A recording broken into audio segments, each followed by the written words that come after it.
हाँ सही है। होनी नहीं है ना, तो ऐसे ही रहना है। Zoom meeting row 1 column 2. Zoom meeting.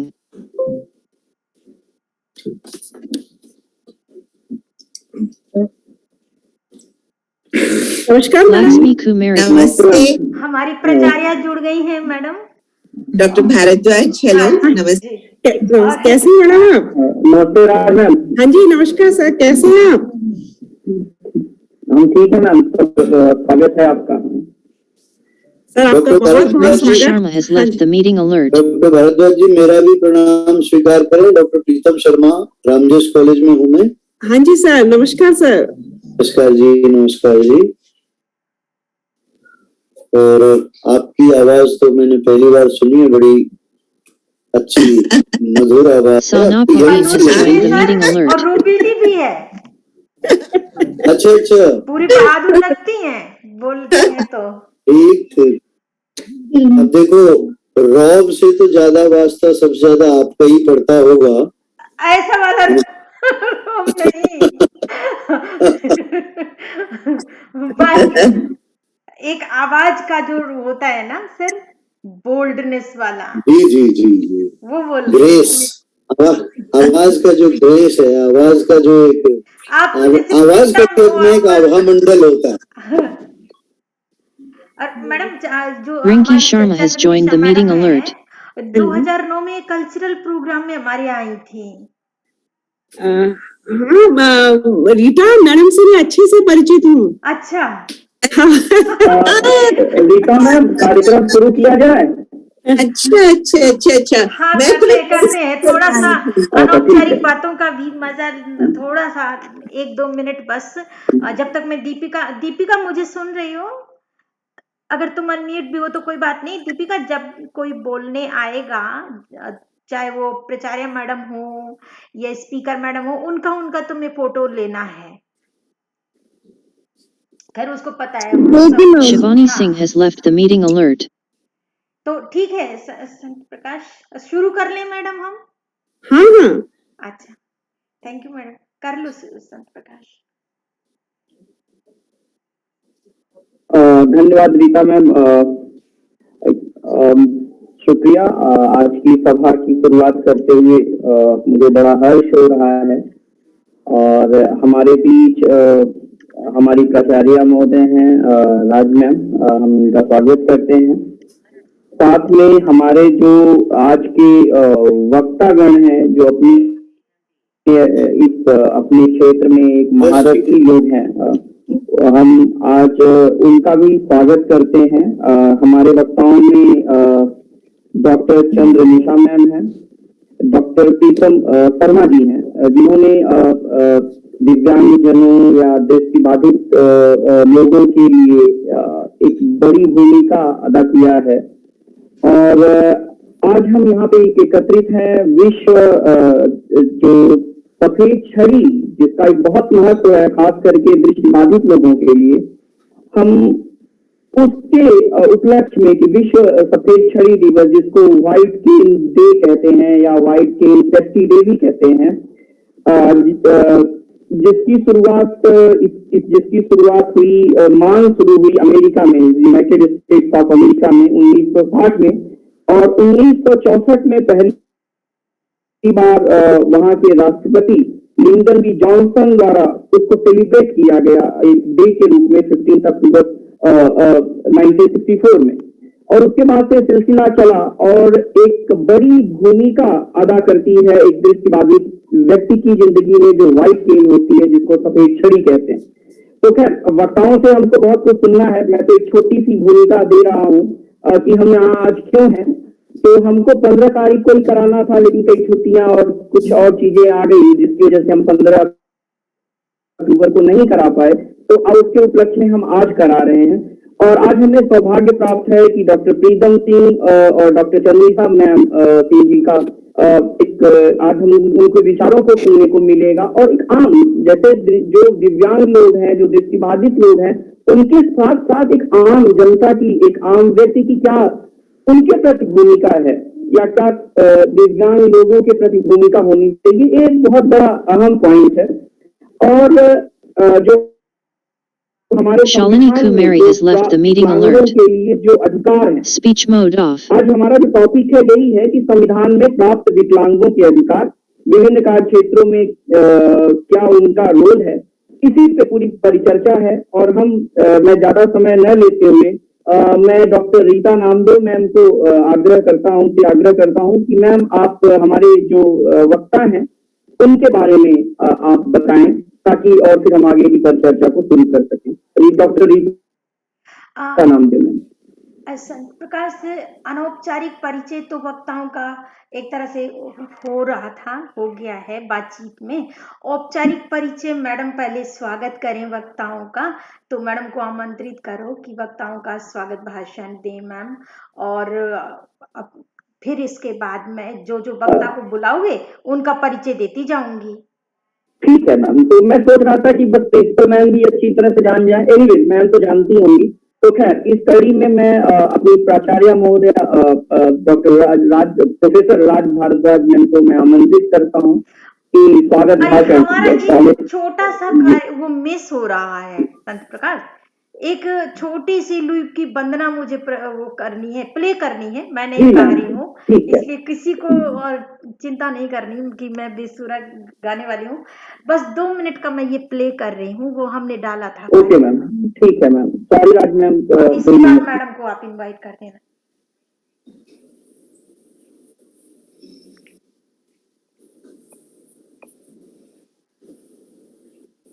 हुआ नहीं।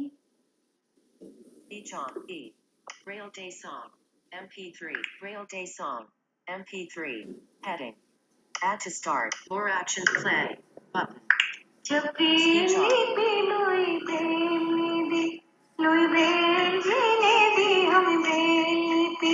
तब हमको ज्ञान मिला, ज्ञान मिला, विज्ञान मिला, विद्या का वरदान मिला, सम्मान बड़ी इस दुनिया में, तब हमको भी सम्मान मिला।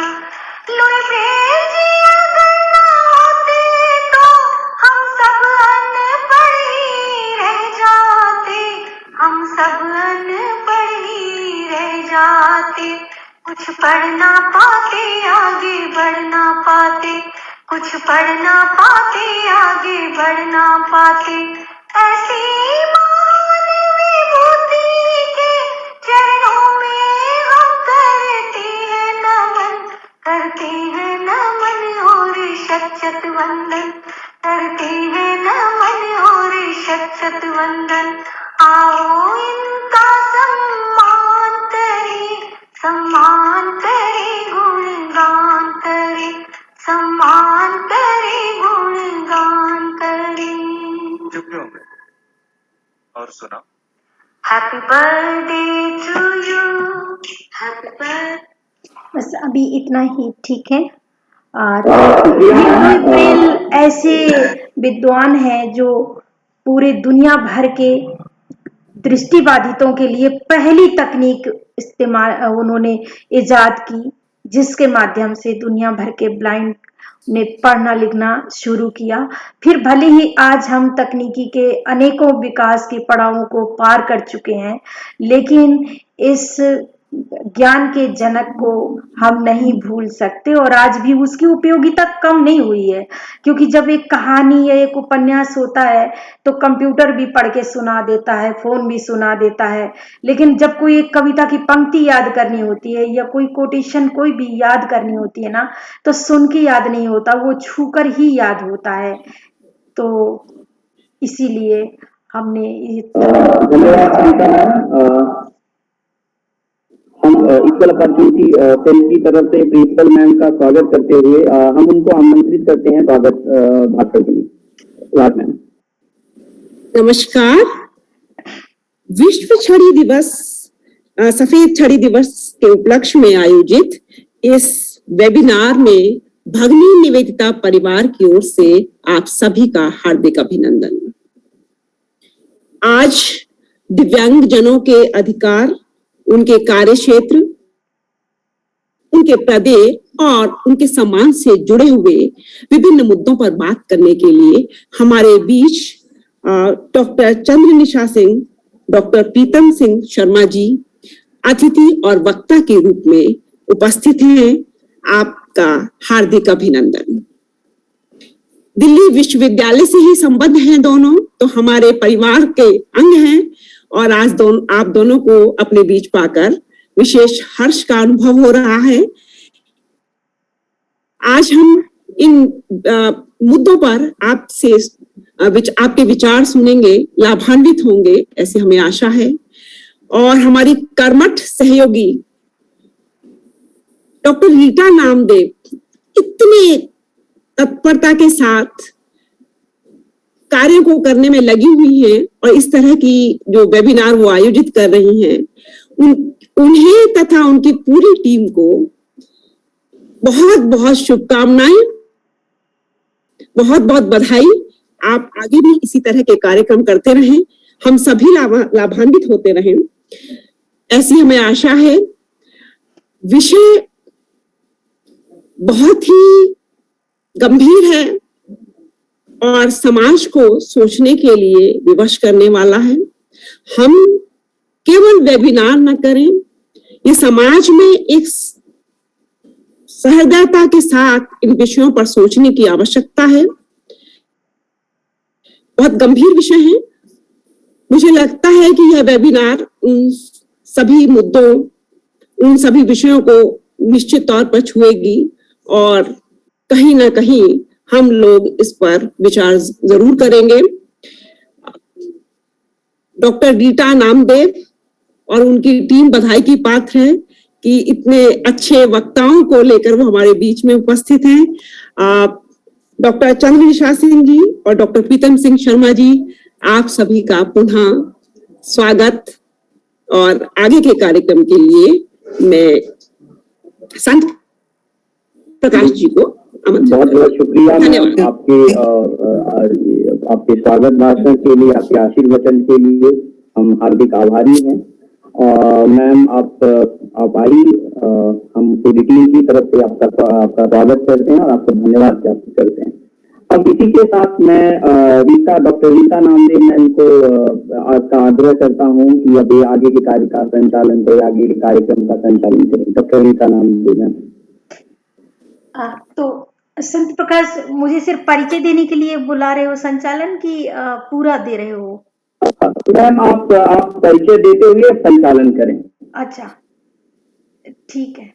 तो थैंक यू संत प्रकाश, बीच में टाइम मिले तो आना, फिर वहां से थोड़ा सा उसमें एडमिशन कार्य में बिजी। हाँ, कोई बात नहीं, पता है मैडम को भी मालूम है, मैंने बता दिया था चंद्रनिशा मैडम को भी, तो कोई नहीं, मैं कर रही हूँ। अगर टाइम मिले तो कोई बात नहीं, जो भी जैसे मैम मैं हूँ लाइन पे हूँ, मेरा वीडियो ऑफ रहेगा। ओके मैम, स्वागत है आपका। हाँ, तो अब थैंक यू मैडम, आपने हमारा बहुत ही उत्साह बढ़ाया और आपके सहयोग से ये वेबिनार हो रहा है। तो सबसे पहले मैं वक्ता के रूप में आमंत्रित करती हूँ प्रीतम सर को। Pritam sir Ramjas college associate professor हैं सर, और सर 18 साल तक पीजीटी टीचर रहे हैं, 2 साल वाइस प्रिंसिपल रहे। सर को प्रशासनिक कार्यों का भी अच्छा अनुभव है और सर ने नाटक के रंगमंच पर काफी काम किया है और इसी पर उनकी एक पुस्तक भी है। और नाम सर ने मुझे बताया था, लेकिन मैं थोड़ा सा भूल गई हूँ, इसलिए वो गलत ना बोलूँ, इसलिए बोल नहीं रही हूँ। और सर की उपलब्धियां कहाँ तक गिनवाऊं, उनके अनेक पब्लिकेशन हैं पत्र पत्रिकाओं में, और उनका ब्लाइंड फील्ड में भी काम है और वैसे भी सर किसी न किसी सामाजिक कार्य में लगे रहते हैं और कॉलेज के विकास में, अपने कॉलेज में भी सर अभी यूएससी कन्वीनर भी हैं और भी कई पदों पर हैं। तो सर का परिचय तो काफी बड़ा है, लेकिन मुझे सुनने का लालच है तो मैं ज्यादा बड़ा परिचय सर का दे नहीं रही हूँ। बस सर अपने आप में खुद इतनी बड़ी पहचान है कि उन परिचय के ज्यादा मोहताज नहीं है। तो सर आप आइए और अपने वक्तव्य से लाभान्वित करना हमें शुरू कीजिए। धन्यवाद रीता जी। मैं सबसे पहले तो आदरणीय राज भारद्वाज जी, प्रोफेसर रीता जी और भगनी निवेदिता परिवार यानी समस्त भांजे भांजियों का आभारी हूँ कि उन्होंने मुझे अवसर दिया, और अवसर भी मेरी एक वरिष्ठ अग्रजा के सम्मुख डॉक्टर चंद्रनिशा सिंह जी, जो एक तरह से यूनिवर्सिटी में हमारी मार्गदर्शिका रही, उनके सम्मुख बोलने का अवसर दिया। जहां तक मेरे विषय का संबंध है तो मुझे एक तरह से प्रोफेसर राज भारद्वाज जी का जो प्रमाण पत्र था वो तो मिल गया, जो उन्होंने ये कहा कि रीता जी ने बहुत अच्छे वक्ता बुलवाए हैं। तो फिर अब ये ऑनलाइन परीक्षा में हम पास हो गए, ये तो पक्की बात है, चाहे हमने पढ़ाई की हो या ना की हो। पर हाँ, एक बात के लिए मैं भगनी निवेदिता परिवार, प्रोफेसर भारद्वाज और प्रोफेसर रीता जी और उनकी पूरी टीम को बधाई देना चाहूंगा कि उन्होंने बहुत ही ज्वलंत विषय पर, बड़े ही प्रासंगिक विषय पर ये वेबिनार रखा है। और मुझे जो विषय रीता जी ने आवंटित किया है वो विषय है विकलांगों के प्रदाय की स्वीकृति की समस्या। समाज में विकलांग या दिव्यांग, ये मैं क्षमा याचना के साथ आप सबसे कहना चाहूंगा कि मैं सकारात्मकता का बहुत आदर करता हूं, इसमें कोई संदेह नहीं, लेकिन मैं नकारात्मकता का, जो कि किसी भी लवादे में लिपटी क्यों न हो, बहुत सम्मान नहीं कर पाता हूं। और ये भांति भांति के शब्दाडंबर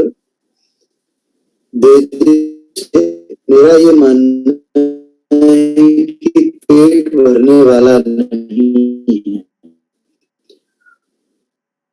तो एक तरह से मुझे ऐसा, और इसके लिए मैं पहले ही क्षमा याचना कर चुका हूं कि ये दिव्यांग से हमारी पहचान और खत्म होती है। जब हम ये सुनते हैं कि दिव्यांग के साथ में ये हुआ या एक दिव्यांग को पुरस्कार मिला, तो हमको ये नहीं पता चलता कि उसकी श्रेणी क्या है, वो दृष्टिबाधित है या वो किसी अन्य प्रकार की बाधा से या अन्य प्रकार की समस्या से पीड़ित है। दूसरी बात एक और है कि जो राजनेता होते हैं हमारे, उनकी एक बहुत बड़ी विशेषता ये होती है, क्योंकि उनके साथ में बड़े बड़े ऑफिसर, बड़े बड़े विद्वान लोग लगे रहते हैं, सलाह मशवरा करने वाले, तो वो किसी भी भाव को बेचने में बड़े, जैसे कहते हैं, सक्षम होते हैं। मैं भाषा की बात नहीं कर रहा हूं, मैं समस्या की भी बात नहीं कर, ईमानदारी बात यह है कि वो किसी भी भाव को भी बेच देते हैं। मुझे अच्छी तरह याद है, एक बार हम आंदोलन कर रहे थे और स्ट्राइक पर बैठे हुए थे मंडी हाउस पे, तो आदरणीय स्वर्गीय अटल बिहारी वाजपेयी जी वहां से गाड़ी में गुजरे और उन्होंने हम सबको देख करके और गाड़ी भी रोकी और ऑफिसरों से पूछा कि ये लोग यहाँ क्या कर रहे हैं। तो उनको बतलाया गया, तो उन्होंने कहा, सेठों ने बहुत मंदिर बनवा रखे हैं, इनको नौकरियों की क्या आवश्यकता है। तो खैर वो एक उनका अपना दृष्टिकोण हो सकता है, और हमारे लिए जो नए नए शब्द गढ़ते हैं उनका अपना दृष्टिकोण हो सकता है। पर मेरा मानना यह है कि पेट तो रोटी से ही भरता है, प्यास तो पानी से ही बुझती है, ठंड तो गर्म कपड़े या लवादे में ही, रजाई से ही जाती है, पर गर्मी के लिए तो हवा चाहिए ही चाहिए। अच्छे अच्छे शब्द समीर कहने से, कि समीर बहे तो अच्छा हो, कि नीर बहे तो अच्छा हो, तो बहे तो तब ना, अच्छा तो तब हो ना जब बहे। मैं बहुत लंबी बातचीत कर सकता हूँ, मेरी 63 साल की उम्र हो जाएगी फरवरी में, तो विद्यार्थी जीवन से लेकर के और अब तक का मेरा अनुभव तकरीबन काफी सारा है और कई क्षेत्रों में है। मैं देश के विभिन्न राज्यों में स्कूलों में भी गया हुआ हूँ। मैंने दिल्ली सरकार के विद्यालयों में काफी हद तक प्रशासन में रहकर के भी काम किया है। और दिल्ली विश्वविद्यालय में मेरा ये सौभाग्य रहा है कि रामजस कॉलेज में जिस दिन से आया उस दिन से मेरे प्राचार्यों की, जो दूसरे ही हैं अभी, उनकी कृपा रही है कि मैं कॉर्पोरेट लाइफ में मुझे इन्वॉल्व रखा गया। मैं 8 कमेटियों का मेंबर रहा हूं और अब भी 5 कमेटियों का मेंबर हूं। इनेबलिंग यूनिट और ईओसी 2015 से मेरे पास है। तो मेरे कहने का, मैं गवर्निंग बॉडी में भी मुझे 2 बार अवसर मिला है रहने का। तो मेरे कहने का आशय ये कि मुझे थोड़ा सा ज्ञान है कि किस तरह से हम लोगों को एक पहचान दी भी जाती है और हमारी पहचान पर पर्दा भी डाला जाता है। तो मैं इस बात के लिए पहले से खेद व्यक्त करता हूं कि यदि किसी भी सज्जन को, किसी भी विद्यार्थी को मेरी किसी बात से असहमति हो तो उसे मेरा व्यक्तिगत मत मान करके और मुझे क्षमा करेंगे। लेकिन इतना मैं अवश्य मानता हूं, और ये मेरा भुक्तभोगी जीवन है, कि हम चाहे कुछ भी कर लें, कितना भी कर लें, हमें वो बराबरी, वो सम्मान, वो आदर, वो पहचान नहीं मिल सकती या नहीं मिल रही जो कि जिसके की ईमानदारी से हम हकदार हैं। ये निजी जीवन के आधार पर भी कही जा सकती है, सामाजिक जीवन के आधार पर भी कही जा सकती है, राजनीतिक और आर्थिक क्षेत्र में किए गए योगदानों का स्मरण करके या उनका उल्लेख करके भी इन बातों को इस बात का मैं सप्रमाण खंडन कर सकता हूँ। ये अलग बात है कि आज हम हर क्षेत्र में बराबरी का दावा करते हैं, हम जेंडर वाइज नहीं रहते, हम लैंगिकता का भी सम्मान करते हैं, उसका जो है वो भेदभाव को दूर करने में विश्वास रखते हैं, हम जाति पाति के भेदभाव को दूर करने में हमारा संविधान हमारी मार्गदर्शन करता है, हम उसका खूब गुणगान भी करते हैं। हम धर्म के आधार पर भी किसी प्रकार के भेदभाव को भाषा देना पसंद नहीं करते। भाषा के आधार पर, क्षेत्र के आधार पर हम किसी भी बात को जो है वो भेद के स्तर तक नहीं ले जाना चाहते। लेकिन बात बात में हम क्षेत्र बिहारी है क्या? आप इस सेंटेंस की आप गहराई में जाइए कि बोलने वाला व्यक्ति कहाँ से बोल रहा है। और विकलांगों के साथ तो मैं, और क्योंकि मैं दिव्यांग के लिए विकलांग शब्द का ही प्रयोग करना पसंद करता हूँ, विकलांगों के साथ तो एक और समस्या है कि सैकड़ों, उनको लेकर के तो सैकड़ों मुहावरे और लोकोक्तियां गढ़ ली गई हैं हमारी भाषा में। आदरणीय प्रेमचंद जी जो है वो सबसे पहले, बहुत पहले अपने उपन्यास के आरंभ में लिख गए रंगभूमि में कि सूरदास के लिए तो जो है वो मांगने से बेहतर और कोई काम नहीं और सूरदास से बेहतर कोई नाम नहीं। ऐसे अनेक मुहावरे हम लोगों ने गढ़ लिए हैं।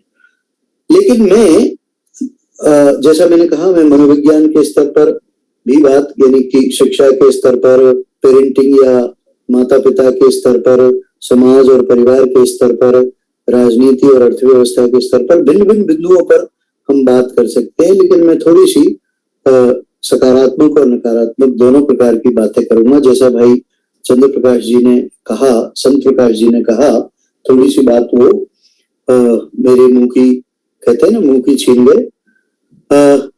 जी हाँ, बिल्कुल 1960 के दशक में सफेद छड़ी आंदोलन के रूप में आरंभ हुआ था और अमेरिका में नेत्रहीनों को लेकर के, दृष्टिबाधितों को लेकर के, उनकी चुनौतियों, उनके अधिकारों और उनकी समस्याओं को लेकर के कई प्रकार के प्रशिक्षण कार्यक्रम भी हुए थे।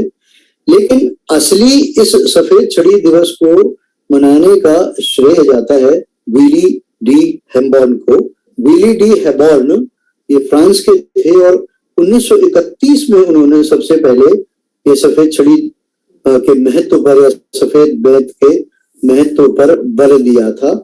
और मुख्य बात इस सफेद छड़ी को हाथ में रखने की जो मुख्य उद्देश्य था वो ये था कि ये हमारे हाथों को एक प्रकार से लंबा करती है।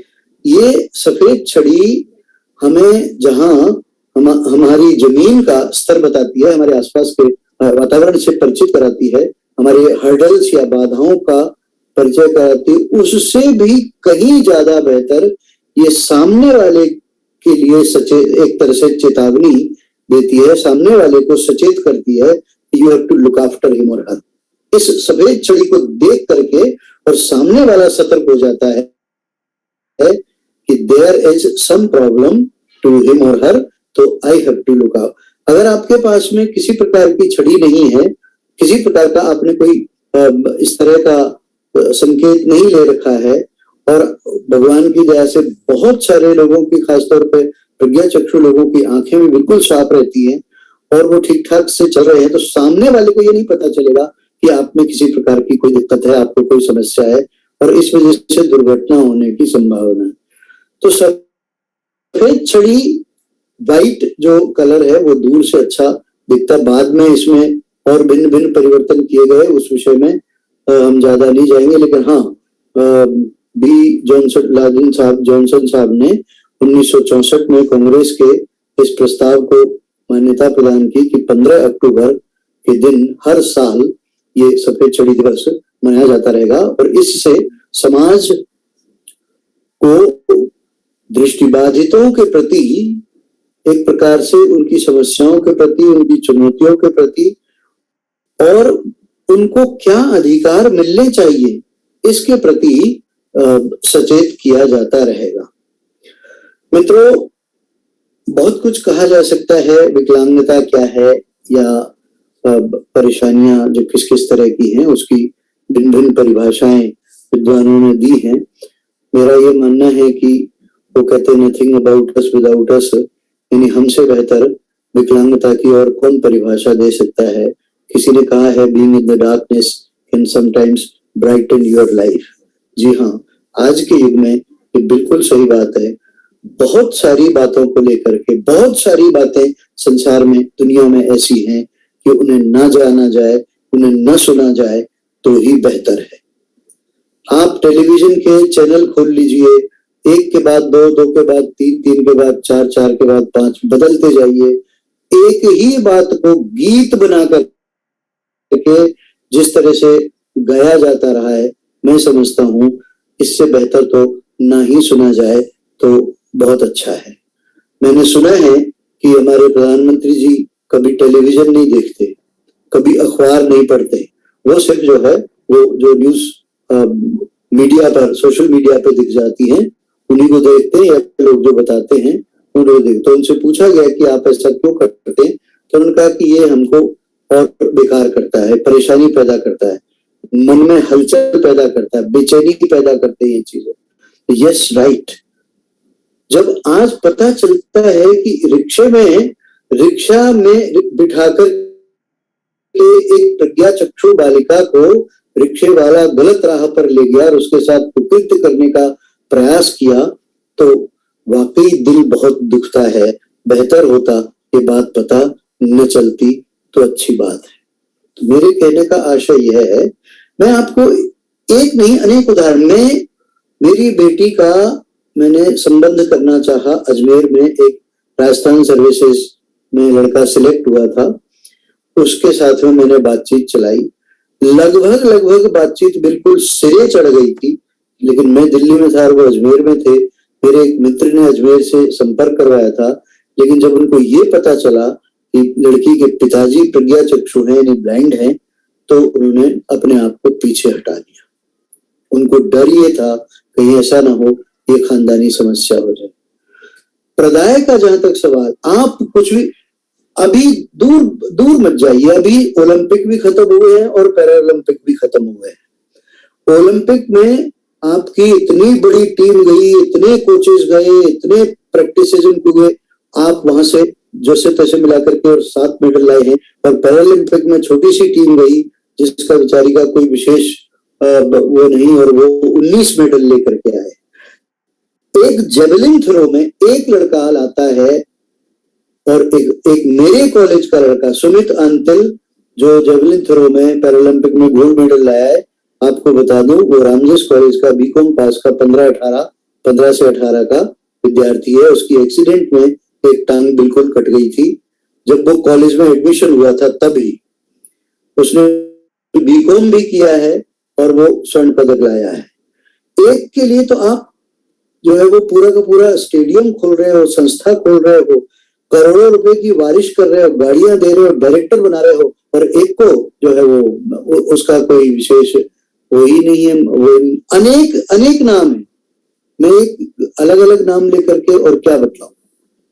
तो प्रदायक की स्वीकृति, कितने वकील हुए हमारे यहाँ, कितने, टी.एन. व्यास साहब महाराष्ट्र में हुए, निशा जी, साधन गुप्ता जी बंगाल में हुए, संतोष सोंगटा जी ख्याति प्राप्त वकील दिल्ली में हैं, पंकज सिन्हा उभरते हुए वकील, अंजलि अरोड़ा सुप्रीम कोर्ट की, कहीं आप लोगों ने नाम सुने हैं? कभी किसी सरकारी केस में इनको बुलाया है? इनके प्रदाय को कहीं सरकारी स्वीकृतियां प्राप्त हुई हैं? वेद प्रकाश वर्मा पहले head of the department philosophy के बने, आज से कोई 30 साल पहले। और दुर्भाग्य की बात यह है कि आप फिलोसफी डिपार्टमेंट के ऑफिस में जाकर के देख लीजिए, उनका एक फोटो तक नहीं टंगा हुआ है। तो जो समाज में एक स्वीकृति मिली है, जवाहरलाल पॉल एक बिल्कुल जिसे कहते हैं निम्न वर्ग से, कश्मीरी परिवार से, वो किस तरह से स्कूलों में, अमृतसर के स्कूल से पढ़ करके आए, कैसे उन्होंने जो है वो एनएसओबी, पहले एनएसओबी की, फिर एनएफबी की स्थापना की, आज इतना बड़ा ऑल इंडिया कन्फेडरेशन चला रहे हैं। जैसे तैसे वो तो थैंक्स टू स्वर्गीय पिंचा जी, जो कि मानवाधिकार में रिप्रेजेंटेटिव के रूप में और फिर सीसीपीडी के रूप में चुने गए थे, तो उन्होंने किसी तरह से उनको पद्मश्री दिला दिया। लेकिन कौन नहीं है हमारे, कितने लोग हैं इस क्षेत्र में, विकलांग क्षेत्र में काम करने वाले, जिनको कि एक के बाद एक पुरस्कार। मैं अपनी बात बताता हूँ आपको, 2 साल पहले की बात, दिल्ली सरकार 11,000 रुपए का पुरस्कार देती है। मैंने अप्लाई किया और आप बिलीव नहीं करेंगे, रोहिणी सेक्टर 3 के ऑफिस में धर्मेंद्र नाथ जी जो डिप्टी डायरेक्टर थे, उन्होंने मेरी फाइल देख करके और उसी दिन मुझसे वहीं पर पार्टी ले ली जी, यू आर सिलेक्टेड। कोई किसी का माइकल लाल जो है वो इसको ये नहीं कर सकता। मेरी पूरी फाइल जो है वो देखी और उसके बाद पता चला कि किसी बैंक में कोई काम करने वाली महिला को वो पुरस्कार दे दिया गया। तो मैंने उनसे पूछा तो कहता रहे, आप तो पुरस्कार देने वाले हैं सर, आपको कौन पुरस्कार दे सकता है। तो मुझे विष्णु प्रभाकर जी का एक नाटक याद आया, टूटते परिवेश। उसमें एक लड़का था विवेक, पढ़ा लिखा लड़का था, अच्छा बीए किया हुआ था उस जमाने का। वो बेचारा एप्लीकेशन ही लिखता रहता था और हर अखबार से, किसी भी कंपनी से, किसी भी ऑफिस से उसकी एप्लीकेशन का एक ही जवाब आता था और वो जवाब होता था कि यह नौकरी आपके लायक नहीं है, हमारी यह नौकरी आपके लायक नहीं है। रीता जी ने कहा ना, मेरे लिए भी कहा था कि मैं तो जो है वो उनके बारे में क्या कहूँ, उनका परिचय तो बहुत लंबा है। तो हाँ, मैं समझ गया, मैंने कहा मुझे विवेक बना दिया, रीता जी तो पढ़ी लिखी है।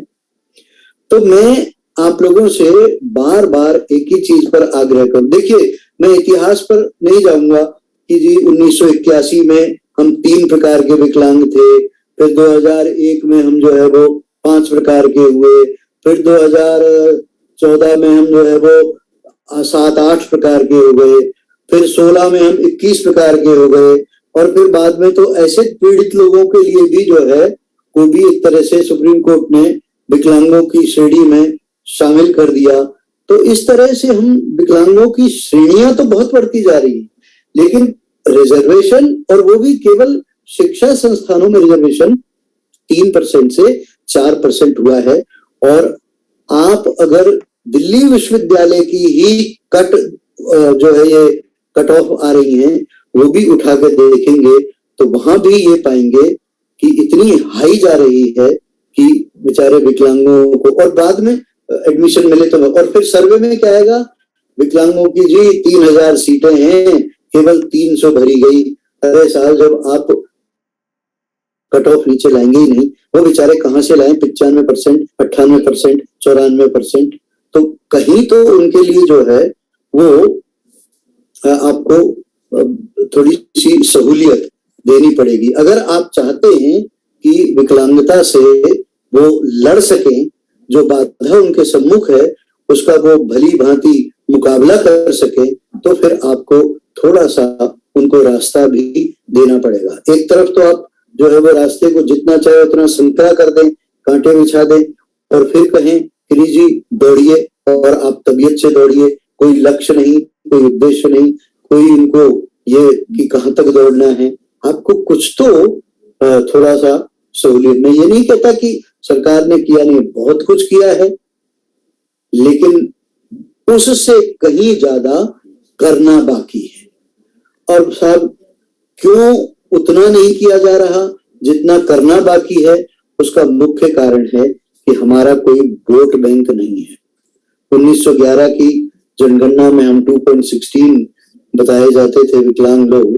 हो सकता है आज हम 3.5 करोड़ के आसपास विकलांग लोग हो गए हों, लेकिन हमारा ये 3.5 करोड़ का जो वोट बैंक है इसकी कोई अहमियत नहीं है, क्योंकि इसमें किसी प्रकार की कोई एकता, यूनिटी, संगठन ऐसा कुछ नहीं है। विकलांगों के नाम पर, हमारे नाम पर संस्थाएं बन जाती हैं, एनजीओज बन जाते हैं, ऑफिसेज का। यूएन कन्वेंशन के पैरा 9 में जो सुविधाएं देने की बात कही है कि हमको सब तरफ, सब जगह पर एक्सेसिबिलिटी हमको उपलब्ध होनी चाहिए, सब कार्यालयों में, सब बैंकों में, सब जगह हॉस्पिटल्स में, डिस्पेंसरीज में, सब जगह हमको एक्सेसिबिलिटी मिले, उसको लेकर के और निशक्त जन विभाग बना दिया गया समाज कल्याण विभाग, अधिकारिता मंत्रालय के अंतर्गत। और वहाँ कई आईएएस और कई बड़े बड़े एसओ और डायरेक्टर और वो सब बैठ गए। उनका करोड़ों रुपए सालाना का खर्च वो हो रहा है, विकलांगों तक उतना खर्च पहुंचे या ना पहुंचे इसकी कोई चिंता नहीं करता।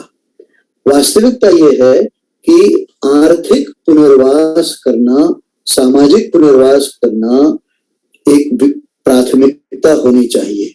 उज्ज्वला योजना के तहत आप जो है वो गैस दे सकते हैं, दीजिए, बहुत अच्छी बात है।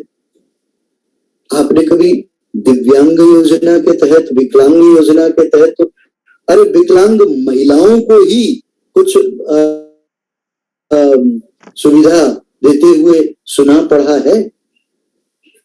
वो तो गिने चुने हैं, उनसे तो बजट पर, एक्सचेकर पर कोई बहुत बड़ा असर भी नहीं पड़ेगा। शिक्षा के क्षेत्र में आप ले लीजिए, तरह तरह की छात्रवृत्तियां, तरह तरह की छात्रवृत्तियां, अल्पसंख्यक छात्रवृत्तियां, बौद्ध छात्रवृत्तियां और साहब मोमडन छात्रवृत्तियां, सिख छात्रवृत्तियां, विदेशी छात्रवृत्तियां, जाने कितनी छात्रवृत्तियां। लेकिन आपने कोई सुना है कि कोई स्कॉलरशिप पीएचडी तक के लिए ओनली एंड ओनली विकलांगों के लिए भी उपलब्ध होनी चाहिए? इवन की जो आइडेंटिफाइड पोस्ट हैं, जिनको कि सुप्रीम कोर्ट के आदेश पर एक बड़ी कमेटी ने आइडेंटिफाइड किया गया कि ये पोस्ट विकलांगों को, दिव्यांगों को दी जा सकती हैं, यूपी सरकार ने खास तौर पर उन आइडेंटिफाइड पोस्ट को भी लगभग 50% अब खत्म कर दिया है कि नहीं, ये उनको दी ही नहीं जा सकती। कितने ही बच्चे ऐसे हैं जो आईएएस सेलेक्ट हुए हैं, राजेश का उदाहरण आपके सामने होगा, अच्छी तरह आपको याद होगा।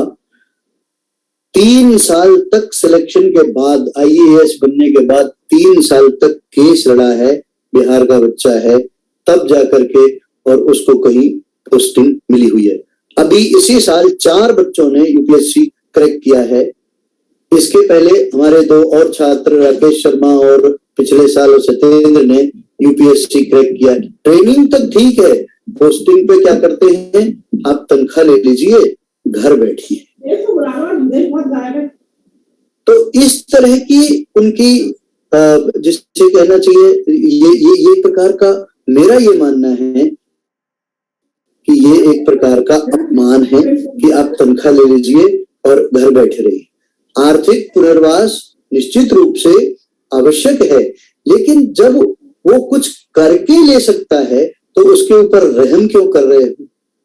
उनके सशक्तिकरण के लिए ये अत्यंत आवश्यक है कि उसे सामाजिक, राजनीतिक, आर्थिक रूप से आप अपने समकक्ष समझें। विकलांग व्यक्तियों के अधिकारों पर यूएन कन्वेंशन का जो अनुच्छेद 9 है वो राष्ट्रों या राज्य सरकारों या सभी देशवासियों को ये कहता है कि विकलांग व्यक्तियों की पहुंच हर जगह होनी चाहिए। ये सुनिश्चित किया जाना चाहिए कि they can easily access the ATMs, easily access the malls, easily access the university, colleges, schools, dispensaries, hospitals, anything else। लेकिन आप देख लीजिए क्या काम कितनी जगह पर एक्सेसिबिलिटी। एक मैं अपने कॉलेज की बात करता हूँ, मुझे नहीं मालूम मैडम भारद्वाज जी के कॉलेज में मैं फिजिकली नहीं आया हूँ कभी। मैंने अपने कॉलेज में 8 साल संघर्ष किया है तब जाकर के, और बिल्डिंग के एक पोर्शन में ओनली ग्राउंड फ्लोर पर 2 लाख रुपए की टेक्सटाइल लगवा पाया हूं। मेरे हॉस्टल कोई ब्लाइंड बच्चा जाकर के तो दिखा दे बिना किसी साइटेड की मदद के जो है। और इसके लिए 2011 से हम संघर्ष कर रहे हैं कि भाई ये रोड ठीक करवा दो, रोड ठीक करवा दो, रोड ठीक, लेकिन आज तक वो रोड ठीक नहीं हुए हैं।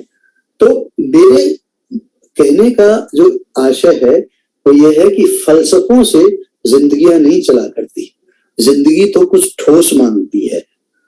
खुशबुओं से पेट नहीं भरा करते, उसको तो रोटी चाहिए, उसको तो पानी चाहिए। आप सुगम्य भारत का गीत तो गा लीजिए, खूब गाइए, खूब प्रचार कीजिए, होर्डिंग लगाइए, विज्ञापन करिए, लेकिन फुटपाथ पर लगे हुए टेक्सटाइल पर कोई आंख वाला आंख बंद करके थोड़ी सी हिम्मत करके तो देखे, वो चल के तो देखे। वो टेक्सटाइल या तो खंबे में टकरा रही है या पेड़ में टकरा रही है, उस टेक्सटाइल को उनको सीध करने से मतलब है, बस इससे कोई मतलब नहीं है कि उस 100% तय है कि अगर आप फुटपाथ के टेक्सटाइल पे चलोगे तो आपका सिर फूटेगा या हाथ पैर टूटेगा, अवश्य अवश्य। इससे बेहतर तो ये है कि आप फुटपाथ से नीचे चल लीजिए, या तो नाली में जाकर के पैर वैर टूटेगा या दुनिया आपको बचा लेगी। वहां फुटपाथ पे चलते हुए तो कोई बचाने भी नहीं आएगा, आपका नाक मुंह टूटना तय है। तो आपको अगर उनको बराबरी का अधिकार देना है, अरे बराबरी का नहीं तो साहब कुछ थोड़ा बहुत, मैं कह रहा हूं इस तरह की ईर्ष्या तो मत रखिए कि अरे ये हम जैसे कपड़े क्यों पहनते हैं, अरे ये हमारी तरह बात क्यों करते हैं, अरे ये हम जैसा सेंट क्यों लगाते हैं, अरे ये हम जितनी तनख्वाह क्यों पा रहे हैं। इस तरह की ईर्ष्या तो आपसे किसी से भी उम्मीद नहीं की है। और मैं बहुत ईमानदारी से कह रहा हूं, मेरा व्यक्तिगत अनुभव है कि जितने ऊंचे लोगों के बीच हम जाते हैं, जितने बुद्धिजीवियों के बीच हम जाते हैं, उतना हम आपको निग्लेक्टेड पाते हैं, अपने आप को निग्लेक्टेड पाते हैं। ये दुर्भाग्य का विषय है। होना ये चाहिए कि हम अगर निरक्षरों के बीच हैं, कम पढ़े लिखों के बीच हैं, तो चलिए कोई बात नहीं, वहां उनका दोष नहीं है, वहां उनकी अज्ञानता को दोषी, लेकिन वहां हम बराबरी पाते हैं। वो हमसे, बल्कि वो हमको और ज्यादा ऊंचा दर्जा देते हैं। वो बेचारे अपना काम छोड़ करके भी हमारा काम करते हैं, और बुद्धिजीवियों के बीच में हम तमाशा बन के रह जाते हैं। मैं अनुभव के साथ कहता हूं, बिल्कुल और खुल्लम खुल्ला कहता हूं कि जब हमारे स्टाफ काउंसिल या स्टाफ एसोसिएशन के लंच या डिनर होते हैं, तब सबसे ज्यादा निग्लेक्टेड हम लोग होते हैं। और इसका परिणाम क्या है, मेरे एक मित्र हैं मेरे साथ, डॉक्टर विकास कपूर, वो कभी उन डिनर्स में और लंचों में शामिल नहीं होते। सब लोग अपना खा रहे होते, कोई ये तक नहीं पूछता, और पूछते हैं तो अरे तुमने खाया नहीं अभी तक, अरे भाई प्रीतम जी को खिलाओ, और उसके बाद गायब। कौन खिलाएगा भाई प्रीतम जी को? तो जब तक आप हमें अपने जैसा थोड़ा बहुत भी नहीं समझोगे, तो हमारे योगदान को क्या समझोगे आप? मेरी क्लास में आकर के देखिए, रीता जी की क्लास में आकर के देखिए, रीता जी और मेरे जैसे लोगों के और हमारे बच्चों के व्यवहार को देख करके देखिए, हमसे बच्चे कितने क्लोज रहते हैं, हम बच्चों के कितने क्लोज रहते हैं। हम कितना ईमानदारी से पढ़ाते हैं और पढ़ते हैं और कॉपियां चेक करते हैं, और उसके बावजूद जो है वो कॉलेज का जो बेस्ट टीचर होगा वो कोई और होगा, वो रीता जी नहीं होंगी, वो प्रीतम सिंह नहीं होगा, वो कोई और होगा, जहां कहीं भी बात आएगी। तो हमारे प्रदाय को मैं किसी व्यक्ति विशेष की तरफ संकेत न करते हुए पूरे समाज की तरफ मैं ये उंगली उठाता हूँ। ये फैक्ट है बहुत सारे कि हम समाज हमारे प्रदाय को महत्व नहीं दे रहा जो हमको मिलना चाहिए। मैं ये नहीं कहता, निशा जी बाद में कहेंगी कि संविधान ने हमको बहुत सारे अधिकार दिए हैं। संविधान का अनुच्छेद 14 हमको ये अधिकार देता है, 21 हमको ये अधिकार देता है, 1995 के विधेयक में ये अधिकार मिले हैं, 2099 के ये मिले हैं, 92 में 1992 में ये बहुत सारे अधिकार संविधान ने दिए हैं। लेकिन संविधान में जो लिखा है वो पृथ्वी पर, धरती पर, जमीन पर कब आएगा? I am waiting for that. मेरा ये मानना है कि 1992 में जो पुनर्वास अधिनियम आया था या समान अधिकार नियम जो बना था, उस नियम को भले ही 95 में शामिल कर लिया, बाद में 99 में शामिल कर लिया, बाद में 2001 में शामिल कर लिया। अधिनियम के बाद अधिनियम 1905 में क्या होता है, आते रहे और उनका एक पाइल बनता रहा, उनका एक जैसे कहते हैं ढेर लगता रहा। लेकिन वो ढेर जो है वो किस दिन काम आएगा? मैं मित्रों अंत में मैं चाहता तो था कि मैं बहुत सारे नामों के बारे में आपसे चर्चा करूं, हालांकि वे काफी लोग पोलियोग्रस्त हैं। ऐसा नहीं है कि विकलांगों में डॉक्टर नहीं हुए हैं, विकलांगों में इंजीनियर नहीं हुए हैं, विकलांगों में जो है वो एनजीओज नहीं चला रहे हैं, विकलांगों में टीवी चैनल भी चला रहे हैं, विकलांगों में बहुत कुछ हो रहा है। शेखर नायक एक लड़का, दृष्टिबाधित लड़का, 32 क्रिकेट में 32 शतक लगा चुका है और वर्ल्ड चैंपियन रहा है।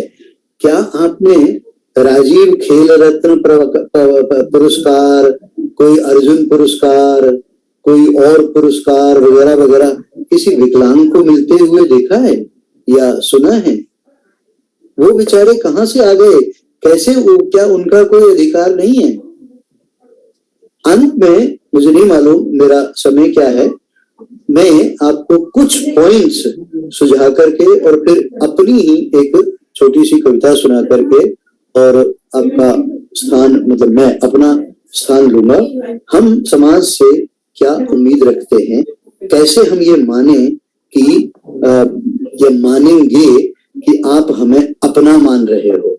तो इसके लिए मेरा ये मानना है कि व्यू द डिसेबिलिटी कम्युनिटी और वैल्यूएबल कंज्यूमर, एक मूल्यवान उपभोक्ता के रूप में, महत्वपूर्ण उपभोक्ता के रूप में हमें आप पहचान दीजिए, हमें आप देखिए, हमें आप बोझ मत समझिए, मेहमान मत समझिए, आ गए हैं तो पानी पिला दो, ऐसा मत समझिए। आप कुएं से पानी हमसे खिंचवाइए और बल्कि खुद पीजिए और फिर हमें पिलाइए, पीने की अनुमति दीजिए। हमें अपने जैसा मूल्यवान समझिए। जो एम्प्लॉयर हैं उनसे मेरा आग्रह है कि employ people with disability. They are, वो बहुत जैसे एम्बिशियस है फॉर टू वर्क। जो डिसेबल लोग हैं उनको आप रोजगार देके तो देखिए, वो बहुत एम्बिशियस है, बहुत महत्वाकांक्षी हैं, वे काम करना चाहते हैं, लेकिन दुर्भाग्य यह है कि उनसे काम लिया नहीं जाता। उनको ये कह करके कि नहीं आप तो बैठिए, कोई बात नहीं, अगर आप लग भी गए हैं तो भी कोई बात। मैं एक बैंक में पर्सनली, मैं अपना अनुभव बता रहा हूँ, एसबीआई के एक बैंक में गया, मेरा एक छात्र वहां पर प्रोविजनरी ऑफिसर है। मैं काउंटरों पर ढूंढता रहा कि कहाँ है, नाम उल्लेख अच्छा नहीं लगेगा, तो बाहर नहीं मिला, तो किसी ने बताया कि वो उधर है जी, बैक साइड में। तो बैक साइड में जब गए तो जहां एसबीआई का किचन था, उस किचन में वो एक कुर्सी और टेबल डाल करके और वहां बैठे हुए थे। तो मैंने कहा ये क्या? कहता है यार इन लोगों ने कहा कि आप तो यहाँ बैठिए, चाय पीजिए आराम से। मैंने कहा यहाँ से ट्रांसफर करवाओ और कहीं ऐसी जगह जाओ जहां पर काम मिले और काम करो। कान में हेडफोन लगाओ, कंप्यूटर में लगाओ, कंप्यूटर तुमको आता है, तुम लोगों को बैलेंस बता सकते हो, तुम लोगों को स्टेटमेंट निकाल के दे सकते हो, तुम लोगों को फॉर्म चुन करके दे सकते हो, तुम सब क्या नहीं कर सकते? कहता सब कुछ कर सकता हूँ, बस इन्होंने ये कहा कि आप तो परेशान हो। तो प्लीज प्लीज लेट हिम और हर टू वर्क। और तीसरे नंबर पर मैं आपसे आग्रह करूंगा वो ये कि increase disability representation in politics और पॉलिटिकल सिस्टम। ये बहुत आवश्यक है। आप शिक्षक चुनते हैं, आप खिलाड़ी चुनते हैं, आप विद्वान चुनते हैं, आप बुद्धिजीवी चुनते हैं, आप तरह तरह की नियुक्तियां करते हैं, समाज सेवियों की नियुक्तियां करते हैं। कम से कम एक सीट, एक सदस्य आप पीडब्ल्यूडी क्षेत्र से भी, विकलांग लोगों के बीच में से भी आप राज्यसभा में चुनिए, उनको लाइए, उनको रिप्रेजेंटेशन दीजिए। वे आपको बताएंगे कि पॉलिसीज में, नीतियों में विकलांगों के लिए क्या, कब, कैसे, कितना किया जाना चाहिए। मैं ये भी रिक्वेस्ट करता हूं समाज से कि integrate disability history in the school curriculum. Nisha ji अच्छी तरह जानती है, सिलेबस मेकिंग कमेटी में बहुत दिनों तक इन्होंने काम किया है। बहुत सारी किताबें इन्होंने खरीदवा करके और रिकॉर्डिंग के लिए दी थी, मुझे अच्छी तरह याद है। 25 किताबें तो मैंने खुद खरीद करके और इनको दी थी। और फिर इन्होंने एक लंबी लिस्ट डॉक्टर कुसुमलता को सुपुर्द की थी। सिलेबस में जब तक डिसेबिलिटी के विषय में, डिसेबिलिटी या विकलांगता के इतिहास के विषय में, उसके विकास के विषय में, उसकी समस्याओं और समाधान के विषय में जब तक पाठ्यक्रम में बच्चों को नहीं पढ़ाया जाएगा, तब तक बच्चों में, समाज में विकलांगता के प्रति एक सह अनुभूति का भाव नहीं आ सकता। मैं अगले पॉइंट के रूप में, एक बिंदु के रूप में आपसे निवेदन करना चाहूंगा, promote social inclusion in schools. मैं जो स्पेशल स्कूल्स होते हैं उनका विरोध नहीं करता, लेकिन फिर भी मैं मानता हूं कि जितने भी स्कूल, आप कोई विकलांग जाता है स्कूल में दाखिला लेने के लिए, तो सामान्य स्कूल, अरे इनके लिए तो हमारे टीचर नहीं है, ये कैसे आएंगे, ये चौथी मंजिल पर कैसे जाएंगे, ये फर्स्ट फ्लोर पर कैसे जाएंगे, ये खेल कैसे खेलेंगे, ये दौड़ेंगे कैसे, ये लिखेंगे पढ़ेंगे, उनको दाखिला ही नहीं मिलता। तो जब तक विद्यालयों में सामाजिक समायोजन नहीं होगा, तब तक विद्यार्थियों के बीच में, किशोरों के बीच में जब तक पीडब्ल्यूडी या विकलांगता के विषय में नहीं पढ़ाया जाएगा, तब तक उम्मीद करना समाज से बहुत एक प्रकार से जो है वो कमतर माना जाएगा। उम्मीद तभी कर सकते हैं जब हम ऐसा करें। Employ more actors with disability in mainstream of media. एक पिक्चर आई थी, आप लोगों ने, बहुत लोगों ने शायद सुना और देखा होगा, स्पर्श। ये 1980 किसी ने माइक खोल रखा है। 1980 में ये पिक्चर बनी, नसीरुद्दीन शाह और शबाना आजमी।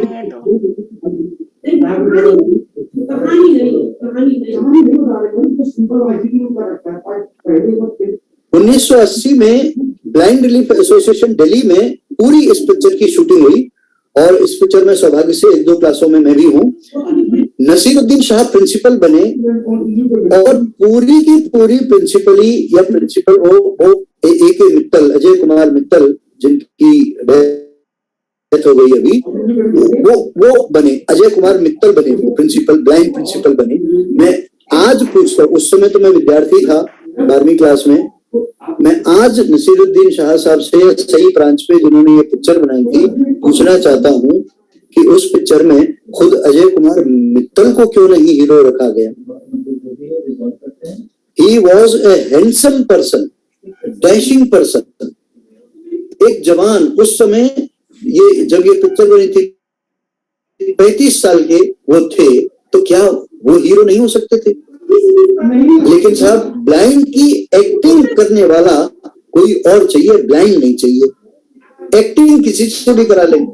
कितनी ही फिल्मों में, अभी ऋतिक रोशन साहब की एक पिक्चर आई और एक काबिल करके पिक्चर आई, वहां पर कोई ब्लाइंड लड़की है वगैरह वगैरह। कोई ब्लाइंड लड़की नहीं मिली। प्रीति श्रीनिवासन को नहीं ले सकते थे ये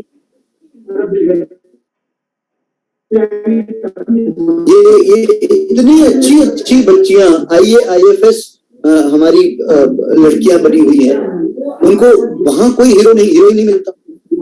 तो जब तक आप डिसेबिलिटी को अपने आप में प्रमोट नहीं करेंगे समाज में, तब तक इट इज इम्पॉसिबल कि आप उनके पर्दाय को स्वीकार करते हैं। मीडिया में आप किसी भी तरह के विज्ञापन में किसी विकलांग का रोल असली में किसी विकलांग से होते हुए करते हुए दिखाया है, कभी दिखाया है? अगले बिंदु पर मैं आपका ध्यान आकर्षित करना चाहूंगा, और मैं ये चाहूंगा कि स्कूल्स और कॉलेजों में अधिक से अधिक छात्रवृत्तियां दीजिए विकलांग लोगों को।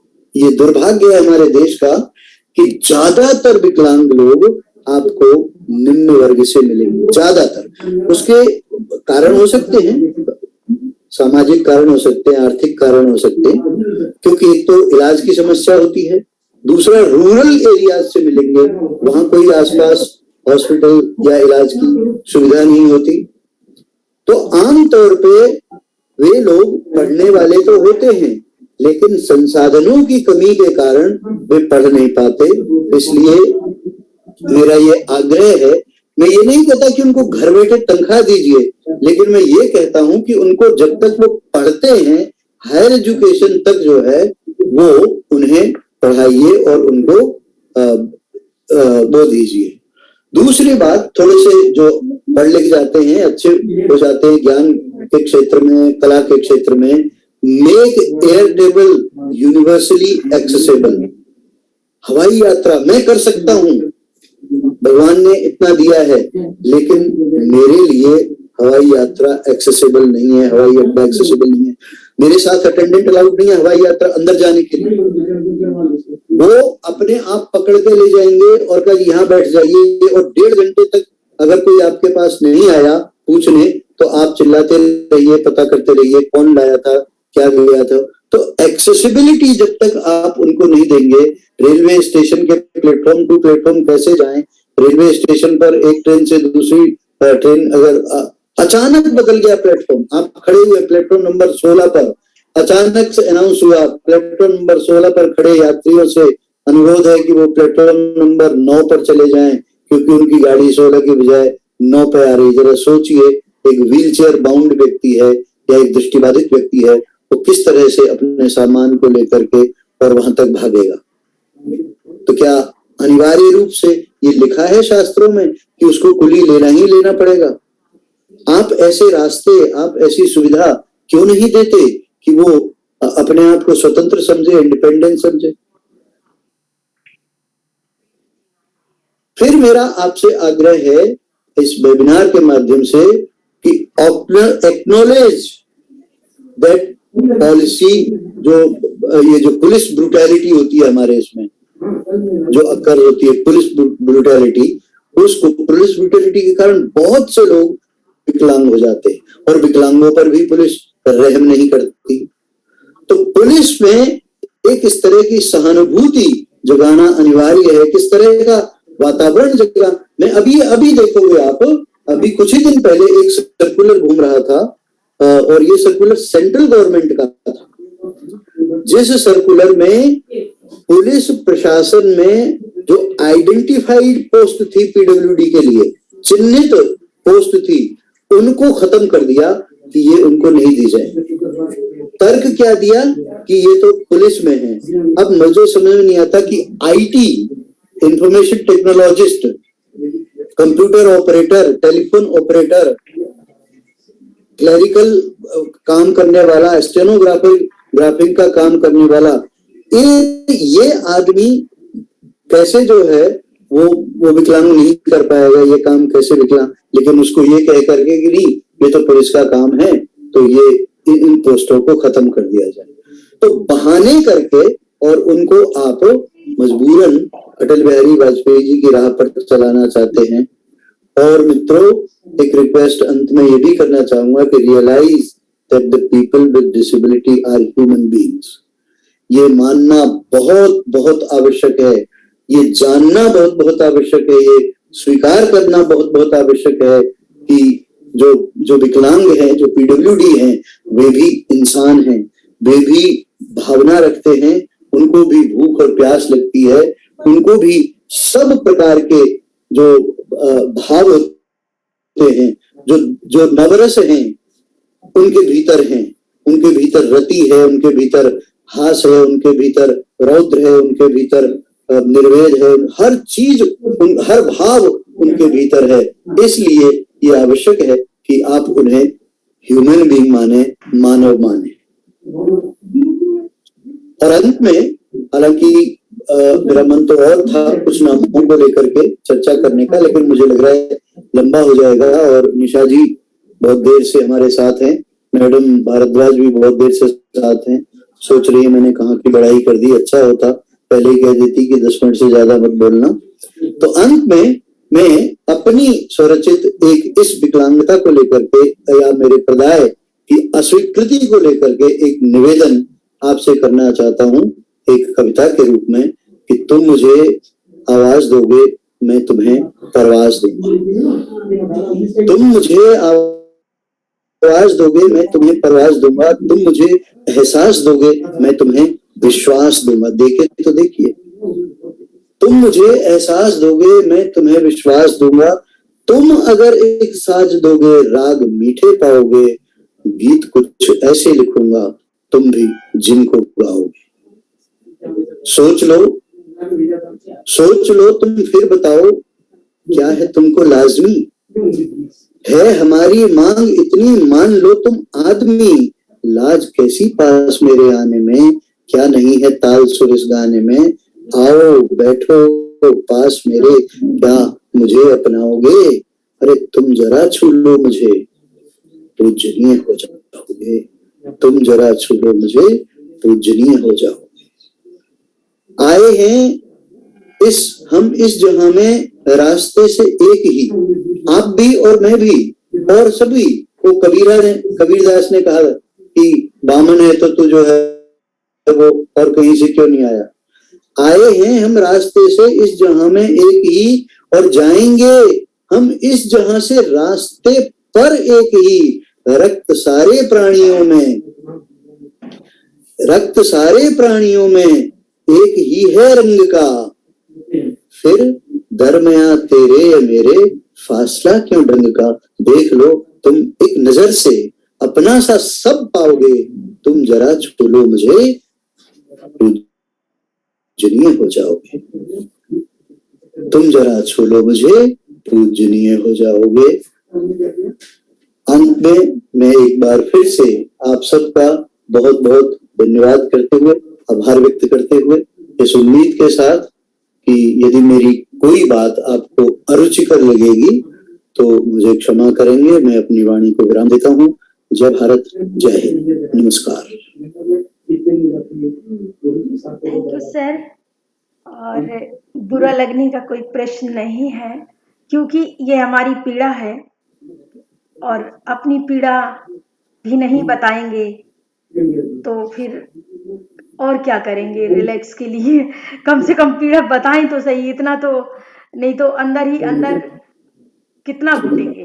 तो कोई नहीं सर, ये हमारी पीड़ा है, बुरा मानने का कोई प्रश्न नहीं है। और ये जो हमारी पीड़ा है ये संवेदनशील हृदयों को छुएगी, और खास तौर से जो हमारे छात्र हैं और वो देश का भविष्य है, तो इनके मन को अगर असर कर गया और इन्होंने कुछ सोच लिया कि हमें बदलना होगा आने वाले समय को, तो देश का भविष्य बदल जाएगा। तो सर कोई नहीं सर, बहुत बहुत आपका धन्यवाद। अनेक शब्द हैं कहने के लिए, कोट करने के लिए, लेकिन क्या क्या करूं। एक को करती हूँ तो दूसरा याद आता है, पर एक ही शब्द करूंगी कोट आपका, कि आपने कहा कि मैं विकलांग कहना पसंद करता हूँ दिव्यांग की जगह। तो बिल्कुल ठीक सर, हम सब यही करते हैं, क्योंकि हम दिव्यांग कहने से दिव्य नहीं हो जाएंगे।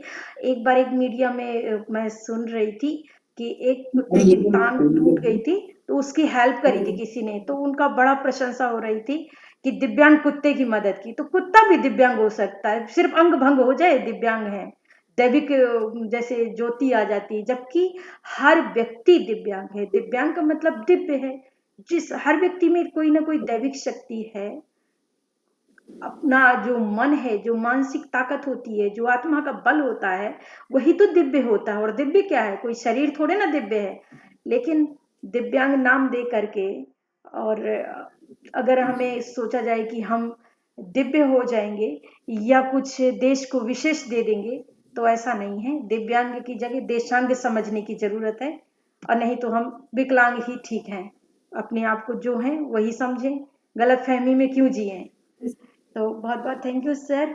और मैं अब आमंत्रित करना चाहूंगी निशा मैडम को। उनका परिचय क्या दूं, वो तो पूरी एक लक्ष्मीबाई कॉलेज की इबारत है। और मैडम ने बताया कि 1968 में उन्होंने ज्वाइन किया था, जब उस कॉलेज का नाम भी वो मैन तिमारपुर था। तो मेरी मम्मी का ही जन्म जो है ना वो 62 का है। तो मैडम तो कितने बड़े, मतलब उन्होंने कितना योगदान दिया हुआ है। हजारों हजारों छात्र उनके हाथों से निकले हुए, उनका उन्होंने काम काज तो उनका गिना देंगे, लेकिन ये किस गिनती में आएगा। तो ना जाने कितने हजार छात्र उनके हाथों से किस किस बड़े बड़े पदों पर बैठे होंगे, जिसकी कोई गिनती नहीं हो सकती है। और मैडम ने भले ही जो भी हो, लेकिन आज भी मैडम हम विचारों में ना हमसे ज्यादा आगे हैं, हमसे ज्यादा रेडिकल हैं। उनकी सोच बहुत आधुनिक है, क्रांतिकारी है। उनका काम भी महिलाओं पर ही है। और अंग्रेजी डिपार्टमेंट से है मैडम, लेकिन उनकी हिंदी भी कमाल की। उनका तो काम भी हिंदी इंग्लिश की ही, जो लिटरेचर है हिंदी का भी और इंग्लिश का, उसके कंपैरिजन में वुमेन पर काम है। और वो बताती हैं कि जो वुमेन है वो आज भी लगभग वहीं खड़ी हैं, वो कुछ हौसला बटोरती हैं, आगे बढ़ना चाहती हैं, लेकिन समाज में फिर उनका इतना विरोध होने लगता है कि कहीं ना कहीं आगे बढ़ने में हिचक पैदा हो जाती है। खुद मैडम के विचारों को लोग नहीं अभी समझ पा रहे हैं। क्यों समझ नहीं पा रहे हैं? समझ तो सबको सवारा होता है, लेकिन जब परिवर्तन नहीं करना होता तो लोग समझते ही नहीं। वो कहते हैं समझ ही नहीं आया, ये क्या कह रहे हो। क्योंकि ना समझेंगे ना समझना पड़ेगा, ना काम, जिनको काम नहीं करना होता वो कुछ काम बिगाड़ देते हैं। अब परफेक्ट जिसको काम पसंद होगा वो काम कराएगा ही नहीं, ये सबसे बढ़िया। तो इसी तरह से अभी जो, चाहे वो उसमें स्त्रियों की समस्याएं हो, चाहे दिव्यांगों की समस्याएं हो, विकलांगों की, और चाहे ST SC की समस्याएं हो, OBC की समस्याएं हो, ट्रांसजेंडर को भी सिटीजन का राइट मिल गया है, चाहे उनकी समस्याएं हो, जिन्हें नहीं समझना है उसे हम अभिनय करेंगे कि हमें समझ आया ही नहीं। तो मैडम का एक पता है, मैं एक बहुत कुछ मुझे याद था मैडम के बारे में, और रात में मुझे सब याद था, लेकिन अभी मैं अभिभूत हो गई हूँ तो मुझे कुछ याद ही नहीं आ रहा है कि मैं मैडम के लिए मुझे क्या बोलना है और क्या क्या बोलना था, क्या क्या सोचा था। तो मैडम आप बोलिए।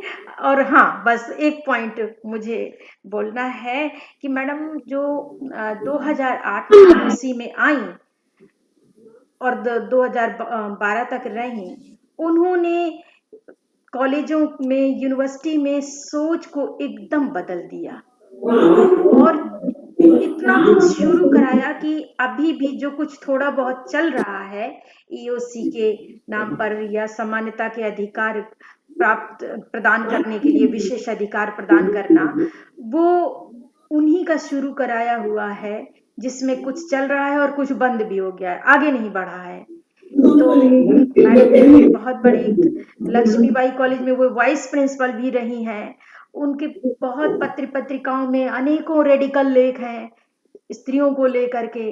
तो मैडम आपका भी परिचय इतना बड़ा है और ऊपर से मैं इतना अभिभूत हूँ कि बस मैं खुश हो रही हूँ और मुझे ज्यादा कुछ ध्यान से जो अब एकदम स्लिप सा हो रहा है। तो आप मेरी भावनाओं को समझते हुए कि इमोशनल हो जाते हैं तो क्या स्थिति होती है मुझे क्षमा करते हुए आप आइए, मंच संभालिए और अभिभूत कीजिए अपने ज्ञान की वर्षा से हमारे छात्रों को और हम सबको। थैंक यू, बहुत बहुत शुक्रिया। मेरी आवाज आ रही है? ठीक है बिल्कुल मैडम, बिल्कुल। मेरी आवाज ठीक? हाँ मैडम, बिल्कुल बहुत बहुत शुक्रिया।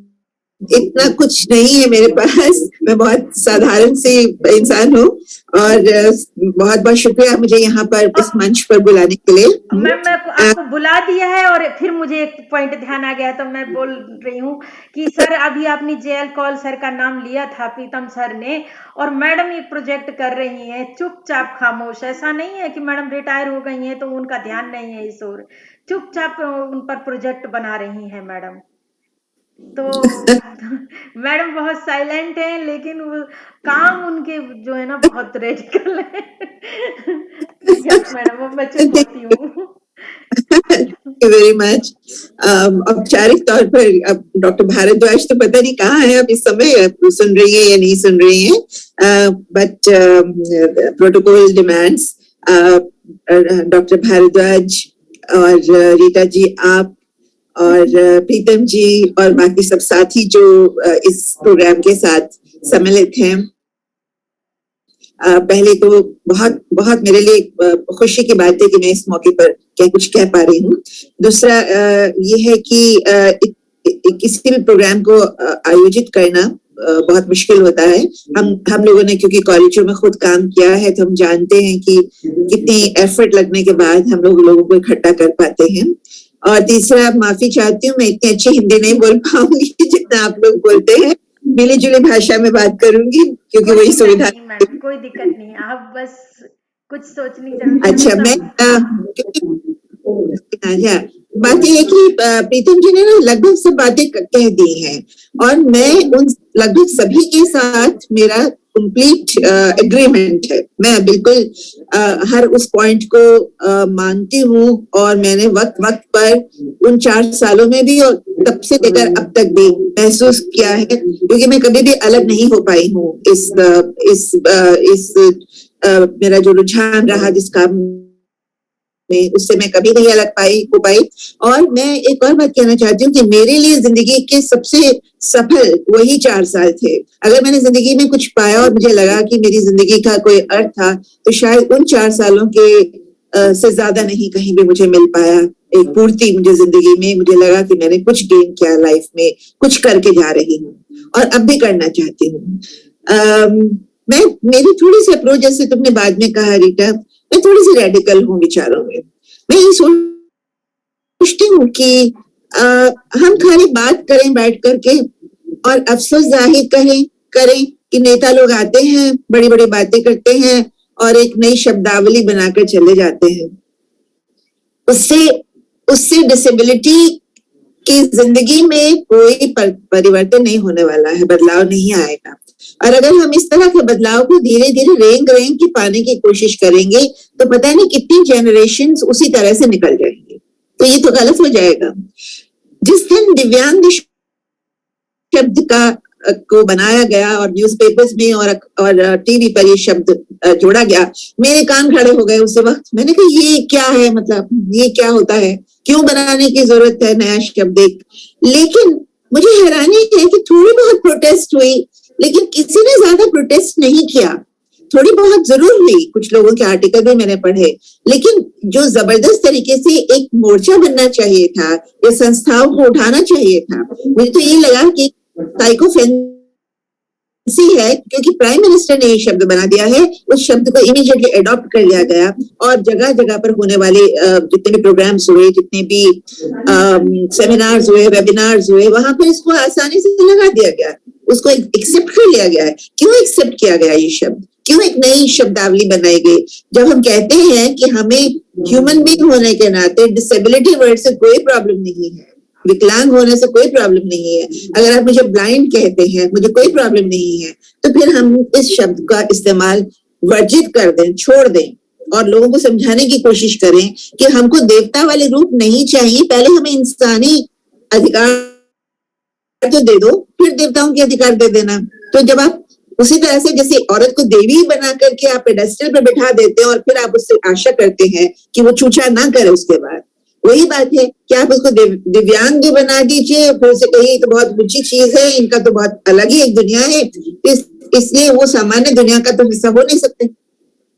तो उनके अधिकार क्या और उनके ना अधिकार क्या? हमने तो आपको सब कुछ दे दिया, आपको तो वैसे ही आदर बहुत दे दिया है, तो आप अधिकारों की बात क्यों करते हैं? क्या रखा है? ये तो छोटी मोटी बातें हैं, चलता रहता है।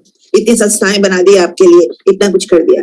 तो मैं ये समझती हूँ कि जितने पॉइंट्स हमने उठाए हैं, जिसमें सोशल एक्सेप्टेंस का पॉइंट है, जिसमें अधिकारों को पेपर पर लाकर रखने का पॉइंट है, और उसके लिए भी बहुत बड़ी जद्दोजहद लगानी पड़ती है, जो कि इंसानी तरीके से अपने आप से एक समाज को और एक सरकार को जो शिक्षा जो चीजों को चलाते हैं उनको अपने आप पैदा करने चाहिए थे, अपने आप देने चाहिए थे, पहले कंसिडरेशन पर देने चाहिए थे। तो ये तो नहीं है ना कि खाली आपने संविधान में लिख दिया कि सब बराबर है, सबको अधिकार मिले हुए हैं, सब इंसान बराबर हैं, सब जातियां बराबर हैं, सब धर्म बराबर हैं, पर नहीं हुआ ना, उससे तो नहीं होता है। उसको तो फिर आपको देना पड़ेगा, प्रैक्टिकली अप्लाई करना पड़ेगा, जो नहीं हुआ। इतने सालों में 47 से लेकर के नए संविधान बनने से लेकर कितनी लड़ाइयां लड़नी पड़ी, आप विकलांगों को लड़ने पड़े, सड़कों पर बैठना पड़ा, जूते पॉलिश करने पड़े, पार्लियामेंट हाउस के बाहर खड़े होना पड़ा, मिनिस्टर्स के पास जाकर के अपनी बात को रखने की कोशिश करनी पड़ी, लोगों ने उनको फाइलें जलानी पड़ी, डिग्रियां जलानी पड़ी। अगर हम इतिहास को देखने की कोशिश करें तब जाकर के कहीं ना कहीं छोटे छोटे कदम बढ़ाए जा सके। क्यों? जब पूरी दुनिया में ये चेतना कहीं ज्यादा पैदा हो चुकी है, जब दुनिया में ये अधिकार दिए जा चुके हैं, जहां पर समाज का दृष्टिकोण बिल्कुल अलग है, तो हम अपने देश में इसे कब प्राप्त कर पाएंगे, कैसे प्राप्त कर पाएंगे, ये मुझे नजर नहीं आ रहा है। इससे मैं थोड़ी सी निराशावादी भी होती हूँ। इससे मैं थोड़ा सा सोचती हूँ कि क्या करना होगा। इससे मुझे लगता है कि शांत अप्रोच जो है वो कि हो जाएगा, चलो थोड़ा थोड़ा करते हैं। हो सकता है कौल साहब से भी मेरा मतभेद हो इस बारे में। कुछ कदम हमें इससे ज्यादा उत्तेजक बढ़कर डिमांड करके लेने पड़ेंगे। कॉलेजों में कैसे मिला? आसानी से तो नहीं मिला था। जब पास हुआ तो जो संस्थाएं होती है वो आपको आसानी से कुछ नहीं देती है। वहां पर फिर उन्हें देना पड़ा, क्योंकि एक लड़ाई शुरू हुई और बड़ी बड़ी एजुटेशन लड़ी गई, तब वहां पे हुआ। आज हमने प्राइवेट सेक्टर को बिल्कुल अलग कर रखा है। प्राइवेट सेक्टर के ऊपर कोई बंदिश नहीं है, वहां पर कोई आपको काम नहीं देगा। वो प्राइवेट सेक्टर जो CSR के अंडर आपकी संस्थाओं में आकर के दान तो देता है, पैसा तो लगाता है, लगा करके कहता है कि चलिए हमने ये प्रोवाइड कर दिया, वो प्रोवाइड कर दिया, ये दे दिया, वो दे दिया। लेकिन जब जॉब्स देने की बात होती है तो दे शाय अवे, वो पीछे हट जाते हैं। नहीं, हो नहीं पाएगा। क्यों नहीं हो पाएगा? आप अपने यहाँ एक्सेसिबिलिटी पैदा करिए। आप अपने बैंक में किसी को लाए हैं तो क्यों आपने उसको किचन के अंदर एक कुर्सी मेज देके बिठा दिया है?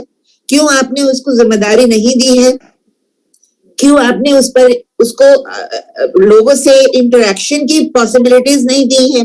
कहीं कहीं है, मतलब जैसे पासबुक्स की एंट्रीज करनी है या कुछ करना है, वहां पर आपको लोग मिलते हैं। हमारे भी अपने बच्चे, अपने स्टूडेंट्स कहीं कहीं जाते हैं, मिल जाते हैं, बहुत अच्छा लगता है, वो भी बड़े अच्छे से मिलते हैं। लेकिन मेरा ये भी कहना है कि कितना वक्त देंगे हम लोग, कितना वक्त देना होगा हमें, ताकि हमें आपको रीता या आपके आने वाली अगली जनरेशन को रीता, उनको ये सब चीजें क्या इसी तरह से दर दर मांगनी पड़ेंगी? कैसे होगा ये? मुझे लगता है कि सारे विकलांग वर्ग को बजाय इसके कि वो बट के रहे, बजाय इसके कि छोटी छोटी NGOs बन करके, ये छोटे छोटे ग्रुप्स बन करके लोग अपनी अपनी छोटी छोटी बैटल्स को लड़ते रहे, या वो उतने से सेटिस्फाइड हो जाएं कि एनजीओ चल रही है, थोड़ा बहुत दान आता है, दान मुझे कितनी बहुत तकलीफ होती है इस शब्द को इस्तेमाल करते हुए, दान क्या दान के कल्चर से हम अपने लोगों को बाहर नहीं निकाल पाएंगे, अधिकार नहीं दे पाएंगे। जिस दिन हमने उसे दान देना शुरू कर दिया, अधिकार तो खत्म हो गए। इसका मतलब उसने अपने पैरों पर खड़े होना, अपनी शिक्षा लेना, अपनी जॉब लेना, अपने आप कमाना, अपना पेट भरना, अपना परिवार खड़ा करना और आगे बढ़ना, वो तो उसके रास्ते बंद है, वो तो नहीं कर पा रहा है। और आपका उसमें विश्वास भी नहीं है, क्योंकि आप और दान आप क्यों देते हैं? आप कहते हैं कि मेरे घर में सुख शांति हो, मेरा अगला जन्म सफल हो जाए, मेरे माता पिता के श्राद्ध होना है, मुझे वहां पे कुछ दान करना है, मैं वहां दे आता हूँ, मैं वहां खाना खिला देता हूँ। आज भी हम उस व्यवस्था से नहीं निकल पाए हैं। तो एक तरफ तो अच्छी एजुकेशन और समर्थ एजुकेशन, और उस समर्थ एजुकेशन को देने के लिए आपको जो सुविधाएं देनी है, हॉस्टल, आज भी दिल्ली में लड़कियों के लिए सरकारी हॉस्टल नहीं है, सिर्फ एक हॉस्टल है लड़कों के लिए, सेवा कुटीर, और अगर उसकी भी व्यवस्था आप देखेंगे तो ये कोई बहुत अच्छी व्यवस्था नहीं है कि आप कहें कि देखिए बच्चे हैं, इतने स्टूडेंट्स हैं वहां दिल्ली यूनिवर्सिटी के पढ़ रहे हैं, उनको ये सब मिल रहा है, बस चल रहा है उनका काम, बहुत कुछ उसमें इम्प्रूव होने वाला है। एक अच्छी मानवीय जिंदगी देने के लिए बहुत कुछ आपको उसमें करना पड़ेगा। इसी तरह से अगर लड़कियों के लिए देखिए तो अब लड़कियों की कहाँ तो हम सुरक्षा की बात करते हैं और कहाँ लड़कियों के लिए एक भी हॉस्टल नहीं है। यानी 3 या 4% आपको यूनिवर्सिटी के हॉस्टल में जगह मिल जाएगी, उसके बाद जितना भी स्टूडेंट है, लक्ष्मीबाई का स्टूडेंट AICB में रहता था, बहुत सारा यहाँ पर बुराड़ी की तरफ, बहुत सारा मुखर्जी नगर की तरफ लेकर के रहता था। बताइए उनकी सुरक्षा के लिए क्या कर रहे हैं, उनकी यात्रा के लिए कब तक हमने अपनी EOC की बस या सर्विसेज दी थी, थोड़ा बहुत करने की कोशिश की थी, लेकिन हम लोग बहुत महसूस करते थे इस बात को कि जितना करना चाहते नहीं कर पा रहे हैं। लड़कियां कैसे आएंगी, कैसे जाएंगी, उनको हर जगह एक को मिल जाए कि वो पूरे उसके साथ जाए, और गरीबी तो है, इकोनॉमिक डिफिकल्टीज भी हैं, उसमें से निकल पाना, वो उतने स्टाइपेंड्स, उतने स्कॉलरशिप, जैसे प्रीतम जी ने कहा कि वो सब मिलने चाहिए, वो सब, या जहां पर उन्होंने रिकॉग्निशन प्राप्त की अगर की तो उनको उसका एक रिवॉर्ड या अवार्ड या रिकॉग्निशन या देश के लेवल पर एक नाम मिले, वो सब कहीं भी देखने को नहीं मिलता है। जितने उदाहरण प्रीतम जी के हैं बिल्कुल सही है और मैं बिल्कुल उनसे एग्री करती हूँ इस बारे में। मैं एक बात और बहुत जरूरी समझती हूँ कि इंक्लूजन जो है समाज में, जब तक हम एज मेन स्ट्रीम जिसे हम कहते हैं, मुख्य धारा के जो लोग हैं, वो जब तक डिसेबिलिटी के लोगों को या और जितने भी माइनॉरिटीज के लोग हों उनको अपनाएंगे नहीं, उनको अपना हिस्सा नहीं बनाएंगे। ये पहले भी मैं कई जगह पर कई स्टेजेस से बोलती आई हूँ कि बच्चों आप अपने मित्र बनाइए, उन्हें अपने साथ उनको उस तरह से इंक्लूड कीजिए जैसे वो आपके जिगरी दोस्त हैं। अपने घरों में उनको लेकर जाए, इनवाइट करें, उनके साथ बैठकर एक शाम बिताएं, उनको थिएटर में, पिक्चर हॉल में अपने साथ ले जाएं, उनके साथ बैठकर पिक्चर देखें, जरूरत हो तो इंटरप्रेट भी कर दें उनके लिए पिक्चर, और बाद में उसकी विवेचना भी करें, उसकी आलोचना भी करें, शेयर करें। और आप ये नहीं है कि आप उनको देना है, आप उनसे लीजिए भी, दोनों मिलकर के उस तरह से उनके यहाँ भी जाइए, उनके साथ उनके समाज में भी उठिए बैठिए। ये सब बातें बहुत जरूरी है इंक्लूजन में, तब तक नहीं इंक्लूड हो पाएंगे लोग, अलग अलग रहेंगे। और अगर हम अपने इतिहास में जाएं या अपने पुरानी अपनी सोच में जाएं, उसमें धर्म भी इंक्लूडेड है, उसमें हमारे पुराण इंक्लूडेड हैं, हमारी विचारधारा जो सदियों से चली आई है, जो भारतीय संस्कृति की विचारधारा चली आई है, मुझे उसमें भी बहुत कमियां नजर आती है। हम वैसे तो बहुत तारीफ करते हैं, बहुत अच्छी बात भी है, लेकिन आई थिंक उसमें फंडामेंटल एक ब्लॉक है, एक फंडामेंटल ब्लॉक है जिसमें डिसेबिलिटी या वुमनहुड या कास्ट सिस्टम या गरीबी अमीरी वर्ग सिस्टम, जितनी भी ये चीजें हैं उनमें इतना भेदभाव है और उसमें एक्सेप्टेंस बिल्कुल नहीं है। हम डिसेबिलिटी को कैसे देखते आए हैं कि वो शायद किसी जनरेशन के किसी पाप का, किसी कर्म का दोष है और वो माँ बाप भुगत रहे हैं और वो माँ बाप छुपाते फिरते हैं, क्योंकि जब पता लग जाएगा कि इस बच्चे का भाई या बहन डिसेबल्ड है, जैसे प्रीतम जी ने कहा कि शादी की बात उठी, जैसे ही पता चला कि परिवार में ये समस्या है और वो शादी से पीछे हट गए। जब तक ये सोच हमारी, और इसको हम कैसे हटाएंगे, मेरे पास जवाब नहीं है। ये जो सोच हमारी है, जो सामाजिक सोच है, वो सामाजिक सोच जब खुलापन नहीं ला पाएगी, वो शायद शिक्षा से आ पाएगी, वो शायद लोगों को कंपेल करना पड़ेगा, जोर देना पड़ेगा उसको बदलाव लाने के लिए। उसको हमारी किताबों से, हमारी पुस्तकों से, हमारी सोच से, और माफ कीजिए मैं बड़ी स्पष्ट हूँ कि अब जो विचारधाराएं चल रही हैं देश के अंदर, वो विचारधाराएं हमें पीछे ले जाएंगी, आगे नहीं ले जा पाएंगे। हमारी जो अब विचारधाराएं वो सेक्युलर नहीं हो पा रही है, वो विचारधाराएं अडॉप्ट नहीं कर रही हैं, विचारधाराएं वो माइनॉरिटीज को अलग कर रही हैं, वो उसमें सम्मिलित नहीं कर रही है। इससे हम और आगे नहीं जा पाएंगे।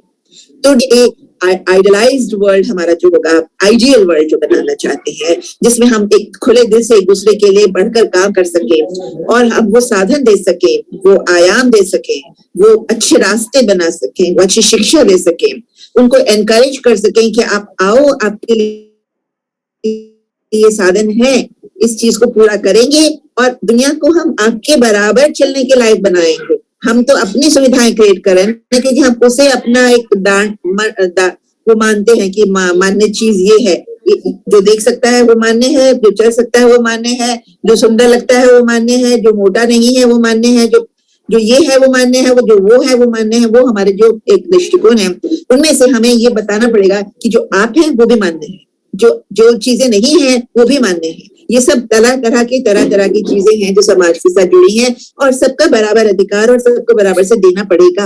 ये सबसे बड़ा रोल हमेशा सरकार का, सिस्टम का, संस्थाओं का होना चाहिए, होता है। वो मजबूर करती हैं फिर वर्ग को आगे, कॉमन मैन को कंपेल करती हैं, उनको इंसेंटिव दे करके, उनको और तरीके दे करके, ताकि उन लोग समाज में उनको मिले। तो मेरे कुछ इस किस्म के विचार हैं और मैं सोचती हूँ कि अगर प्रीतम जी, क्योंकि मैं तो अब उतना एक्टिवली इन्वॉल्व नहीं हूँ, प्रीतम जी अगर आप मुझसे थोड़ा भी वो रखते हो कि मेरी बात में कोई दम है, तो मुझे लगता है कि आप लोगों को सबको आगे बढ़ करके थोड़ा सा और कंस्ट्रक्टिव, थोड़ा सा और डिमांडिंग, थोड़ा सा और एक्टिव, थोड़ा सा और सक्रिय और एक protesting and revolting and agitated form की मांग डालनी पड़ेगी समाज से, और अपने अधिकार को अधिकार की तरह लेना पड़ेगा, अधिकार को अधिकार की तरह डिमांड करना पड़ेगा। अधिकार अपने आप नहीं आएगा, समाज नहीं बदल पाएगा। तो मुझे लगता है कि क्योंकि काफी समय ऑलरेडी हुआ है और सब चीजें जो हमारे मंच पर आनी चाहिए थी लगभग आ गई हैं, और प्रीतम जी मैं बिल्कुल नहीं सोचती कि अधिकार मिल गए हैं, मैं बिल्कुल नहीं सोचती कि जब जो अब तक हुआ है वो रत्ती भर भी काउंटेबल है। हाँ, कुछ जॉब जरूर है, लेकिन उसके लिए बहुत सारे और कदम उठाने की जरूरत है। मैं तो बल्कि निराश हूँ कि और ज्यादा कुछ हम लोग क्यों नहीं कर पाए। केवल ईओसी के उन सालों से मेरी और ज्यादा डिमांड्स हैं जो अभी मैं आज होती तो शायद ज्यादा करना चाहती। थैंक यू, मेरे लिए बहुत अच्छा था ये सेशन, बहुत खुशी हुई मुझे इसमें आपके साथ शेयर करके। Thank you very much. Thank you madam, thank you. और संदीप जुड़े हो? शुक्रिया मैम, बहुत बहुत शुक्रिया। संत प्रकाश कितने लोग जुड़े हुए हैं? मैम अभी 15 लोग हैं। 15 लोग अभी और हैं जुड़े हुए। अच्छा, 15 लोग ही जुड़े हुए हैं। हाँ, काफी बच्चे आए थे, बीच बीच में जाते रहे आते रहे। अच्छा, अपनी कोलिग्स में भी कोई है क्या?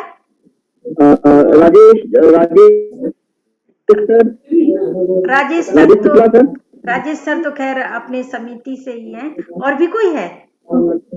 और बाहर से सुषमा राणा मैम है, और और रानी शंकर मिश्रा मैम है, अच्छा सुमन मैम थी, मैडम आप हाँ लोग, रानी मैडम, सुषमा मैडम, आप लोग कुछ कहना चाहोगे? वक्ताओं से कोई क्वेश्चन करना चाहोगे?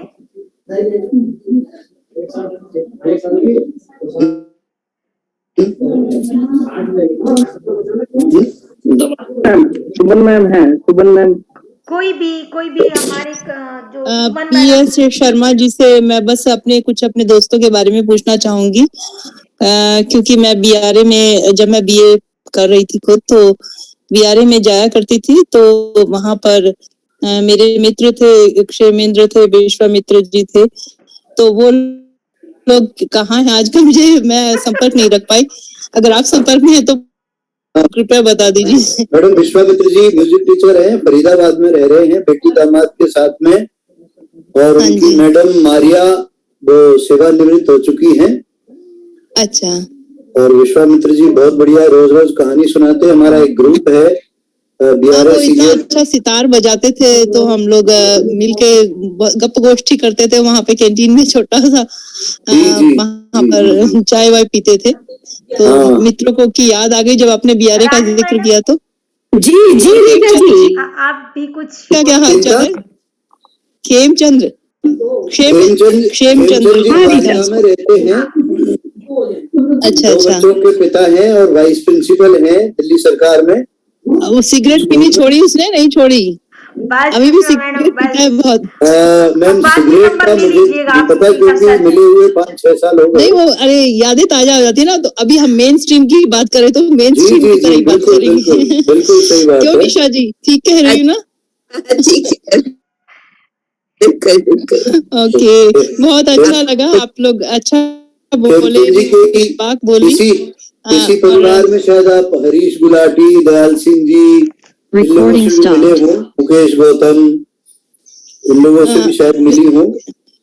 हाँ जी हाँ जी हाँ जी, बहुत अच्छा समय रहा और बहुत ही जानकारी मिली। और मैं कभी ये अच्छा, आप दिव्यांग शब्द से इतना वो मत कीजिए, वेदों में आया है वैसे अश्वनव के अर्थ में, तुम्हारे ग्रुप तो में जो मैंने फीडबैक का मैसेज डाला था, ये आया था कि जिनके अंग मंगे उनको विशेष अंग देने का अश्विनों के द्वारा, तो तुम्हारा जो वो ग्रुप है ना उस क्लास अर्थ का, में ये दिव्यांग शब्द आया था, वेदों से लिया गया उसमें है। मैंने तो फीडबैक का फॉर्म का डाला हुआ है, तो वो फॉर्म नहीं, यहाँ नहीं, पे वो डाल सो- दो मैसेज बॉक्स में। रीता जी हाँ जी सर। ओके मैम, बात कर रहे हैं कुछ। हाँ जी सर। मुझे इस बात से कोई वो नहीं है कि भाई आप किसी को भी नाम तो तरह तरह के हो सकते हैं ना, ज्ञान। हाँ, नाम में क्या रखा है? व्यक्ति है। अब निशा जी, मुझे इस बात से कोई मतलब, विचार है, एक व्यक्ति नहीं, एक विचार ज्यादा महत्वपूर्ण होता है। और सर आप, तो मैं यही कह रही थी कि मुझे विकलांग कहने से या और कुछ कहने से, क्योंकि एक शब्द विकलांग शब्द में भी कोई बुराई नहीं है। एक शब्द जब रूढ़ हो जाता है किसी चीज के लिए तो बुरा लगने लगता है। चाहे गांधी जी ने जैसे हरिजन शब्द कहा, तो उस वक्त उन्होंने कहा था विष्णु के प्रिय मतलब जन, लेकिन अब ये हरिजन शब्द सुनकर जो रूढ़ अर्थ आता है तो वो खराब लगता है। तो वो भी बदलने की जरूरत है कि समय के साथ अगर शब्दों को बदल दिया जाए तो कोई फर्क नहीं पड़ता उस बात से। नहीं, पर पहचान लुप्त हो जाए ऐसा शब्द भी नहीं होना चाहिए ना। मैंने आपको आपत्ति, मेरी आपत्ति क्या है?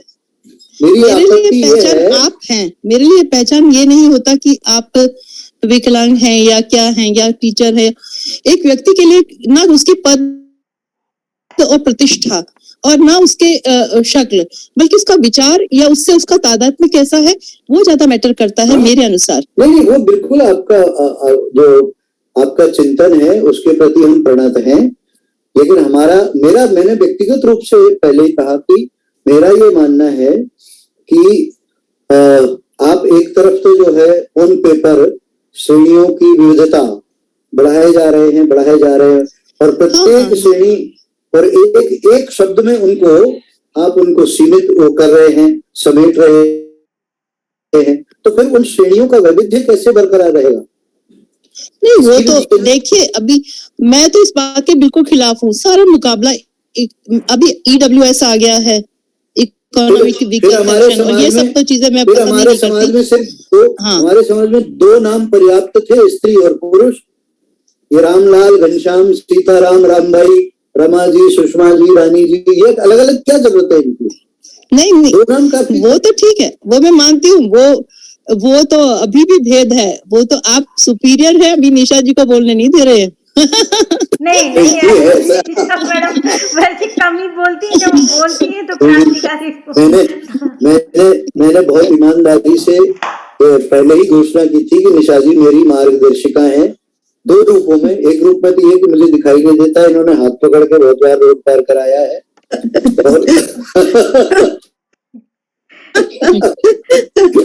और दूसरा ये मेरी अग्रजा है, मुझे बहुत कुछ सीखने को मिला है निशा जी से। तो धन्यवाद। देखिए, मेरा पॉइंट ऑफ व्यू ये है, एक बात मेन स्ट्रीम आपको किसी नाम में बांधती है, इस तरह वो आपको एक तरह का साइकोलॉजिकल लॉलीपॉप देती है। वो आपको आपके जो असली जो मुद्दे हैं उनसे नजरें हटवा देती है, और लोग आपको क्या कितना मान दिया, आपको कितना मान दिया। तो मैं तो ये कहूंगी, एक प्रज्ञा चक्षु इस सुंदरी का हाथ पकड़ने का बहाना लिया होगा अपने सड़क पार करने के लिए। अब देखिए मैम, ये तो जाकी रही भावना, जैसी प्रभु मुहूर्त ने देखी तैसी। लेकिन मैं यहाँ आपको एक उदाहरण, थोड़ी सी ठिठोली कर रही हूँ आपके साथ। नहीं तो मुझे भी मौका मिल गया ना आपसे ठिठोली करने का। एक महादेवी जी का निबंध है, व्यक्ति और समाज। अगर आपको कोई मिले किसी किताब में तो उसे पढ़िएगा। और एक बहुत छोटा सा उदाहरण में आपसे, हम कहते हैं यत्र नार्यास्तु पूज्यन्ते रमन्ते तत्र देवता। एक तरफ तो नारियों की पूजा होती है, और एक तरफ नारियों को काट काट के बैगों में भर भर के नालों में फेंका जाता है। बात है, वही बात है। तो फिर क्या नहीं हुआ? सर, अभी इतनी पूजा करने के बाद उसको नदी में भी तो बहा दिया गया। नदी में भी तो शब्दावली में, भाषा में कुछ नहीं रखा जब तक भाव नहीं। मैं संस्कृत पढ़ाती हूँ, इसलिए हम तो शब्दों से ही खेलते हैं। अरे मैडम, मेरा विद्यार्थी एक मैं आपको बता सकता हूँ, अर्चित सिंह 3rd ईयर कर चुका है अब। उसने मुझे बड़ी अच्छी व्याख्या करी कि यत्र नार्यास्तु पूज्यन्ते रमन्ते तत्र देवता। तो उसने कहा, सर जी, देवता इसलिए घूमते रहते हैं कि वो नारियों के आसपास ही रहना चाहते हैं। बहुत बढ़िया। पद्मावत में भी जब पद्मावती देवता पूजने जाती है ना वर प्राप्ति के लिए, तो देवते ही बेहोश होने लगते हैं। तो वर क्या देंगे? वो देवता ही मोहित होकर बेहोश होने लगते हैं।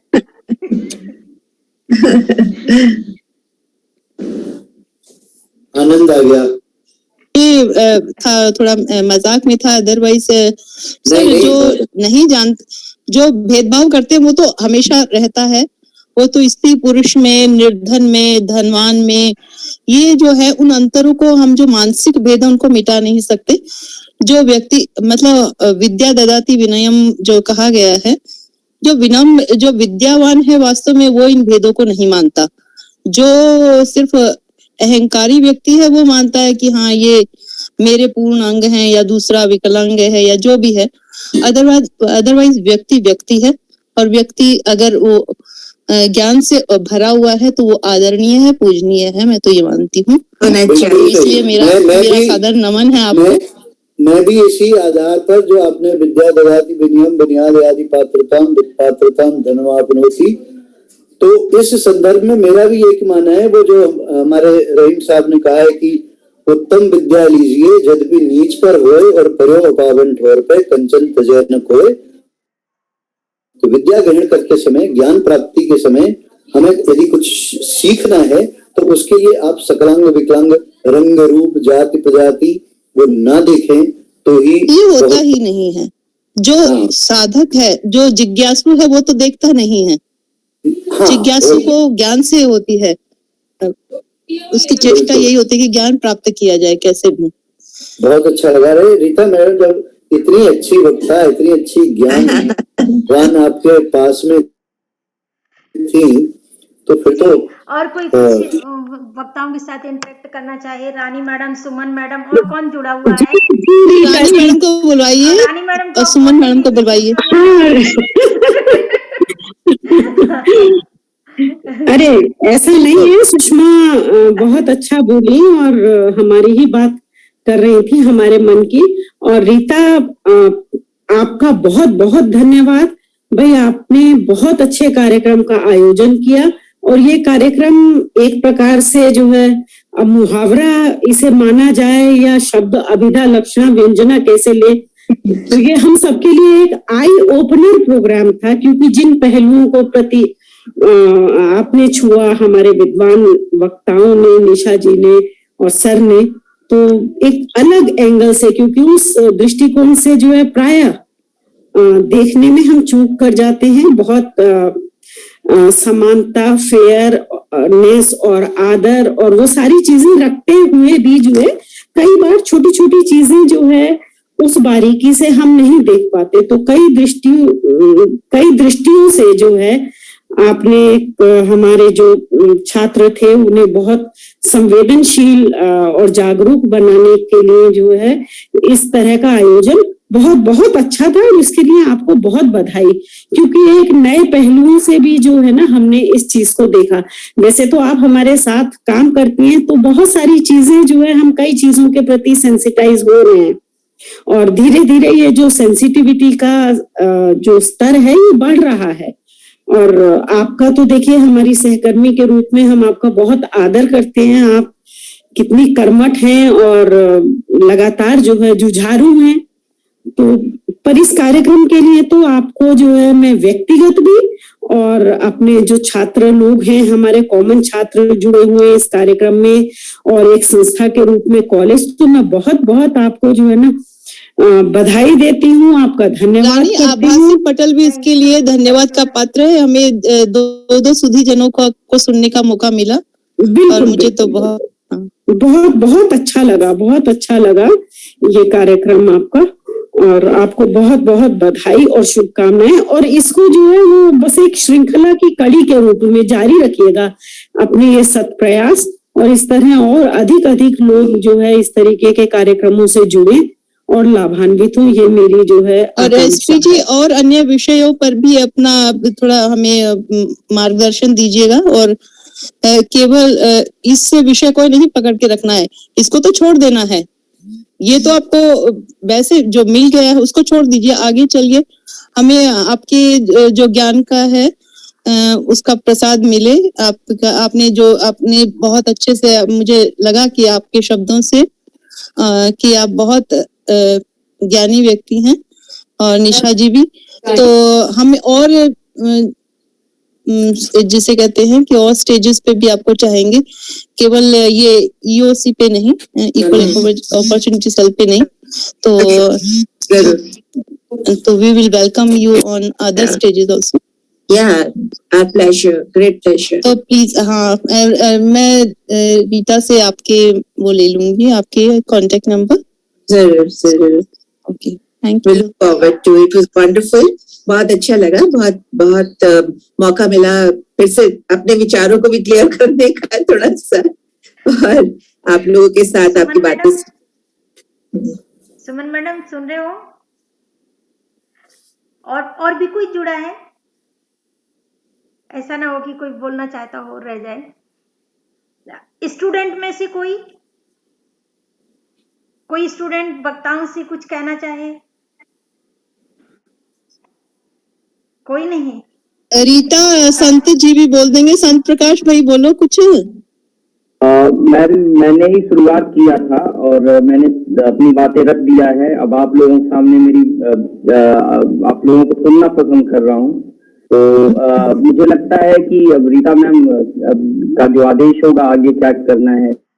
आगे तो फिर बस राजेश जी ने ज्वाइन कर राजेश जी लिया। जुड़े राजेश सर नहीं है क्या? राजेश जी जुड़े हैं। राजेश सर होते तो एक कविता सुना देते।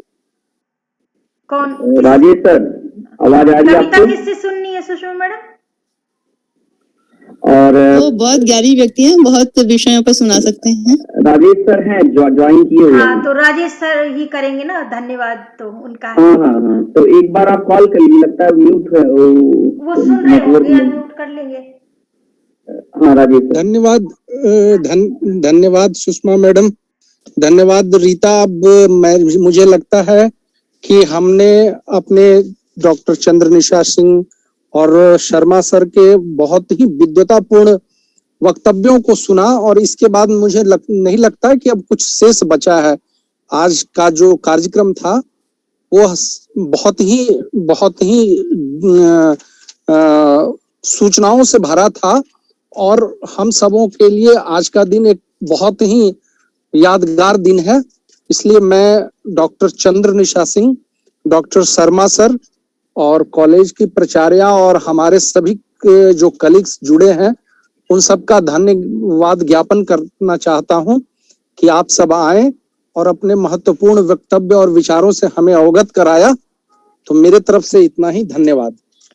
और धन्यवाद संदीप का भी, जिसने हम सबको एक साथ जोड़ा है। संदीप हमें सुन रहे हो?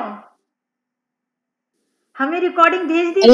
मैं निशा जी, मैं तो आपका नाम चंद्र निशा अभी पता चला। आप तो पूर्णमासी हो पूरी की पूरी। मैं पता है क्या निशा चंद्र लिख रखा था, फिर पता चला मैडम से बात करने के बाद नहीं वो तो चंद्र निशा है मैडम। मेरी अगर आवाज आ रही हो तो निशा तो अंधेरी हो सकती है ना, इसलिए चंद्र लगा साथ में। और कल तो शायद पूर्णिमा थी और वैसे भी मतलब मैं कल इतना एंजॉय कर रही थी चांदनी को, तो मुझे तो आपको साक्षात दिख गई आज। ये कैसे संयोग बनता है ना। कल ही शरद पूर्णिमा थी। सच बहुत अच्छा लगा आप लोगों के साथ, सच में बहुत दिनों के बाद। राज मैडम तो जुड़ी नहीं होंगी। एसपी जी जरूर मिलेंगे आगे भी। आप कहाँ हैं? तो चले गए शायद। प्रीतम सर और चंद्रनिशा मैम को मेरा नमस्कार और बहुत बहुत आभार मैम आने के लिए। बहुत अच्छा लगा। धन्यवाद संत जी, धन्यवाद सर। हम आपसे बात करेंगे मैम से आपका नंबर लेके, और अभी सुनने के बाद बहुत चीजें मेरे मन में जिज्ञासा है आपसे जानने समझने और बहुत सी मेरा आग्रह है कभी आप रामजेश कॉलेज आइए। जी सर जी। विशाल वगैरह मेरे अच्छे दोस्त हैं। विशाल पांडे विशाल पांडे कॉमर्स वाले। जी हमने उनको एसोसिएशन का सेक्रेटरी बना दिया है। आप लोगों का बहुत आभार सर, एनॉफ को अवार्ड दे रहे हैं आप लोग। नहीं हमने, thank you sir, thank you so much. हमारा वाइस प्रेसिडेंट भी जो है वो एडहॉक है।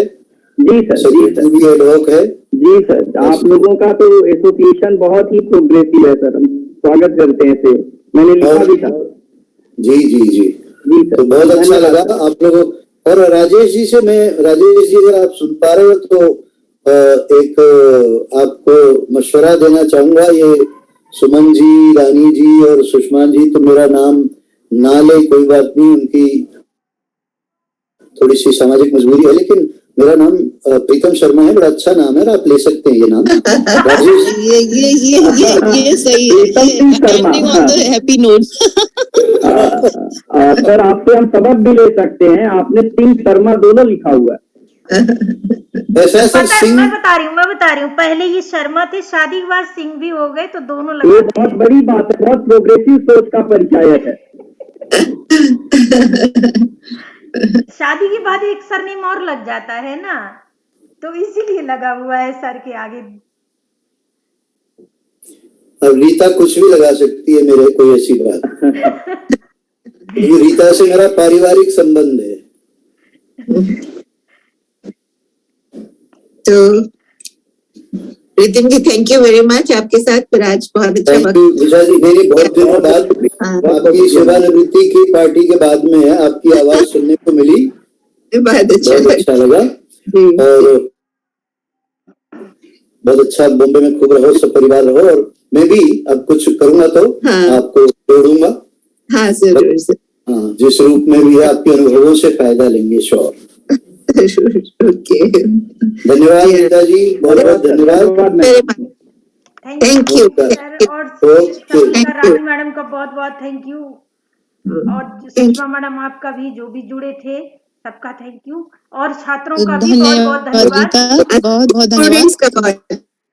छात्राओं को बहुत धन्यवाद, जिन्होंने क्योंकि खास खास कर जो बच्ची अंग्रेजी में इनविटेशन बनाया था वो बहुत जरूर कहिएगा. Okay, so we leave. Okay, bye. Okay, bye bye bye. Speech mode beeps. Speech mode talk. Sandeep सुन नहीं रहे ना? संदीप शायद जुड़ा नहीं है. चलो लेफ्ट करते हैं, बाद में बात कर लेंगे. End meeting or leave meeting. Window. हाँ, 10 फीडबैक Nisha फॉर्म Singh भर has देना left the meeting alert. और किसी को जरूरत हो तो सर्कुलेट भी कर देना इसी को. Dr. P.S. Sharma has left the meeting alert. ठीक है. मैम मुझे भी बहुत अच्छा लगा. कौन जो बोल रहा है? मैम अमन. अरे Yes, सुन ma'am. रहे हो? हाँ मुझे बहुत अच्छा लगा मैम. वीडियो ऑन कीजिए. क्या कह रहे हो? मैम अमन सर ने Rajesh Kumar has left the meeting अच्छा. alert. कर लिए तो ले लो एक पॉज, कोई बात नहीं. मैम नहीं ली, मैम नहीं करना वीडियो ऑन. तो कोई बात नहीं, रहने दो, क्योंकि जुड़े हुए हैं, लेकिन वक्ताओं का लेना था ना. नहीं ली तो कोई बात नहीं. तो ठीक है दीपिका, फिर मैं बाद में तुमसे बात करती हूँ कि इसको कैसे कैसे करके मुझे फोटोग्राफ देना. ठीक है. Okay ma'am. अभी लीव करते हैं क्योंकि सब लोग जा रहे हैं. Okay, thank you Aman.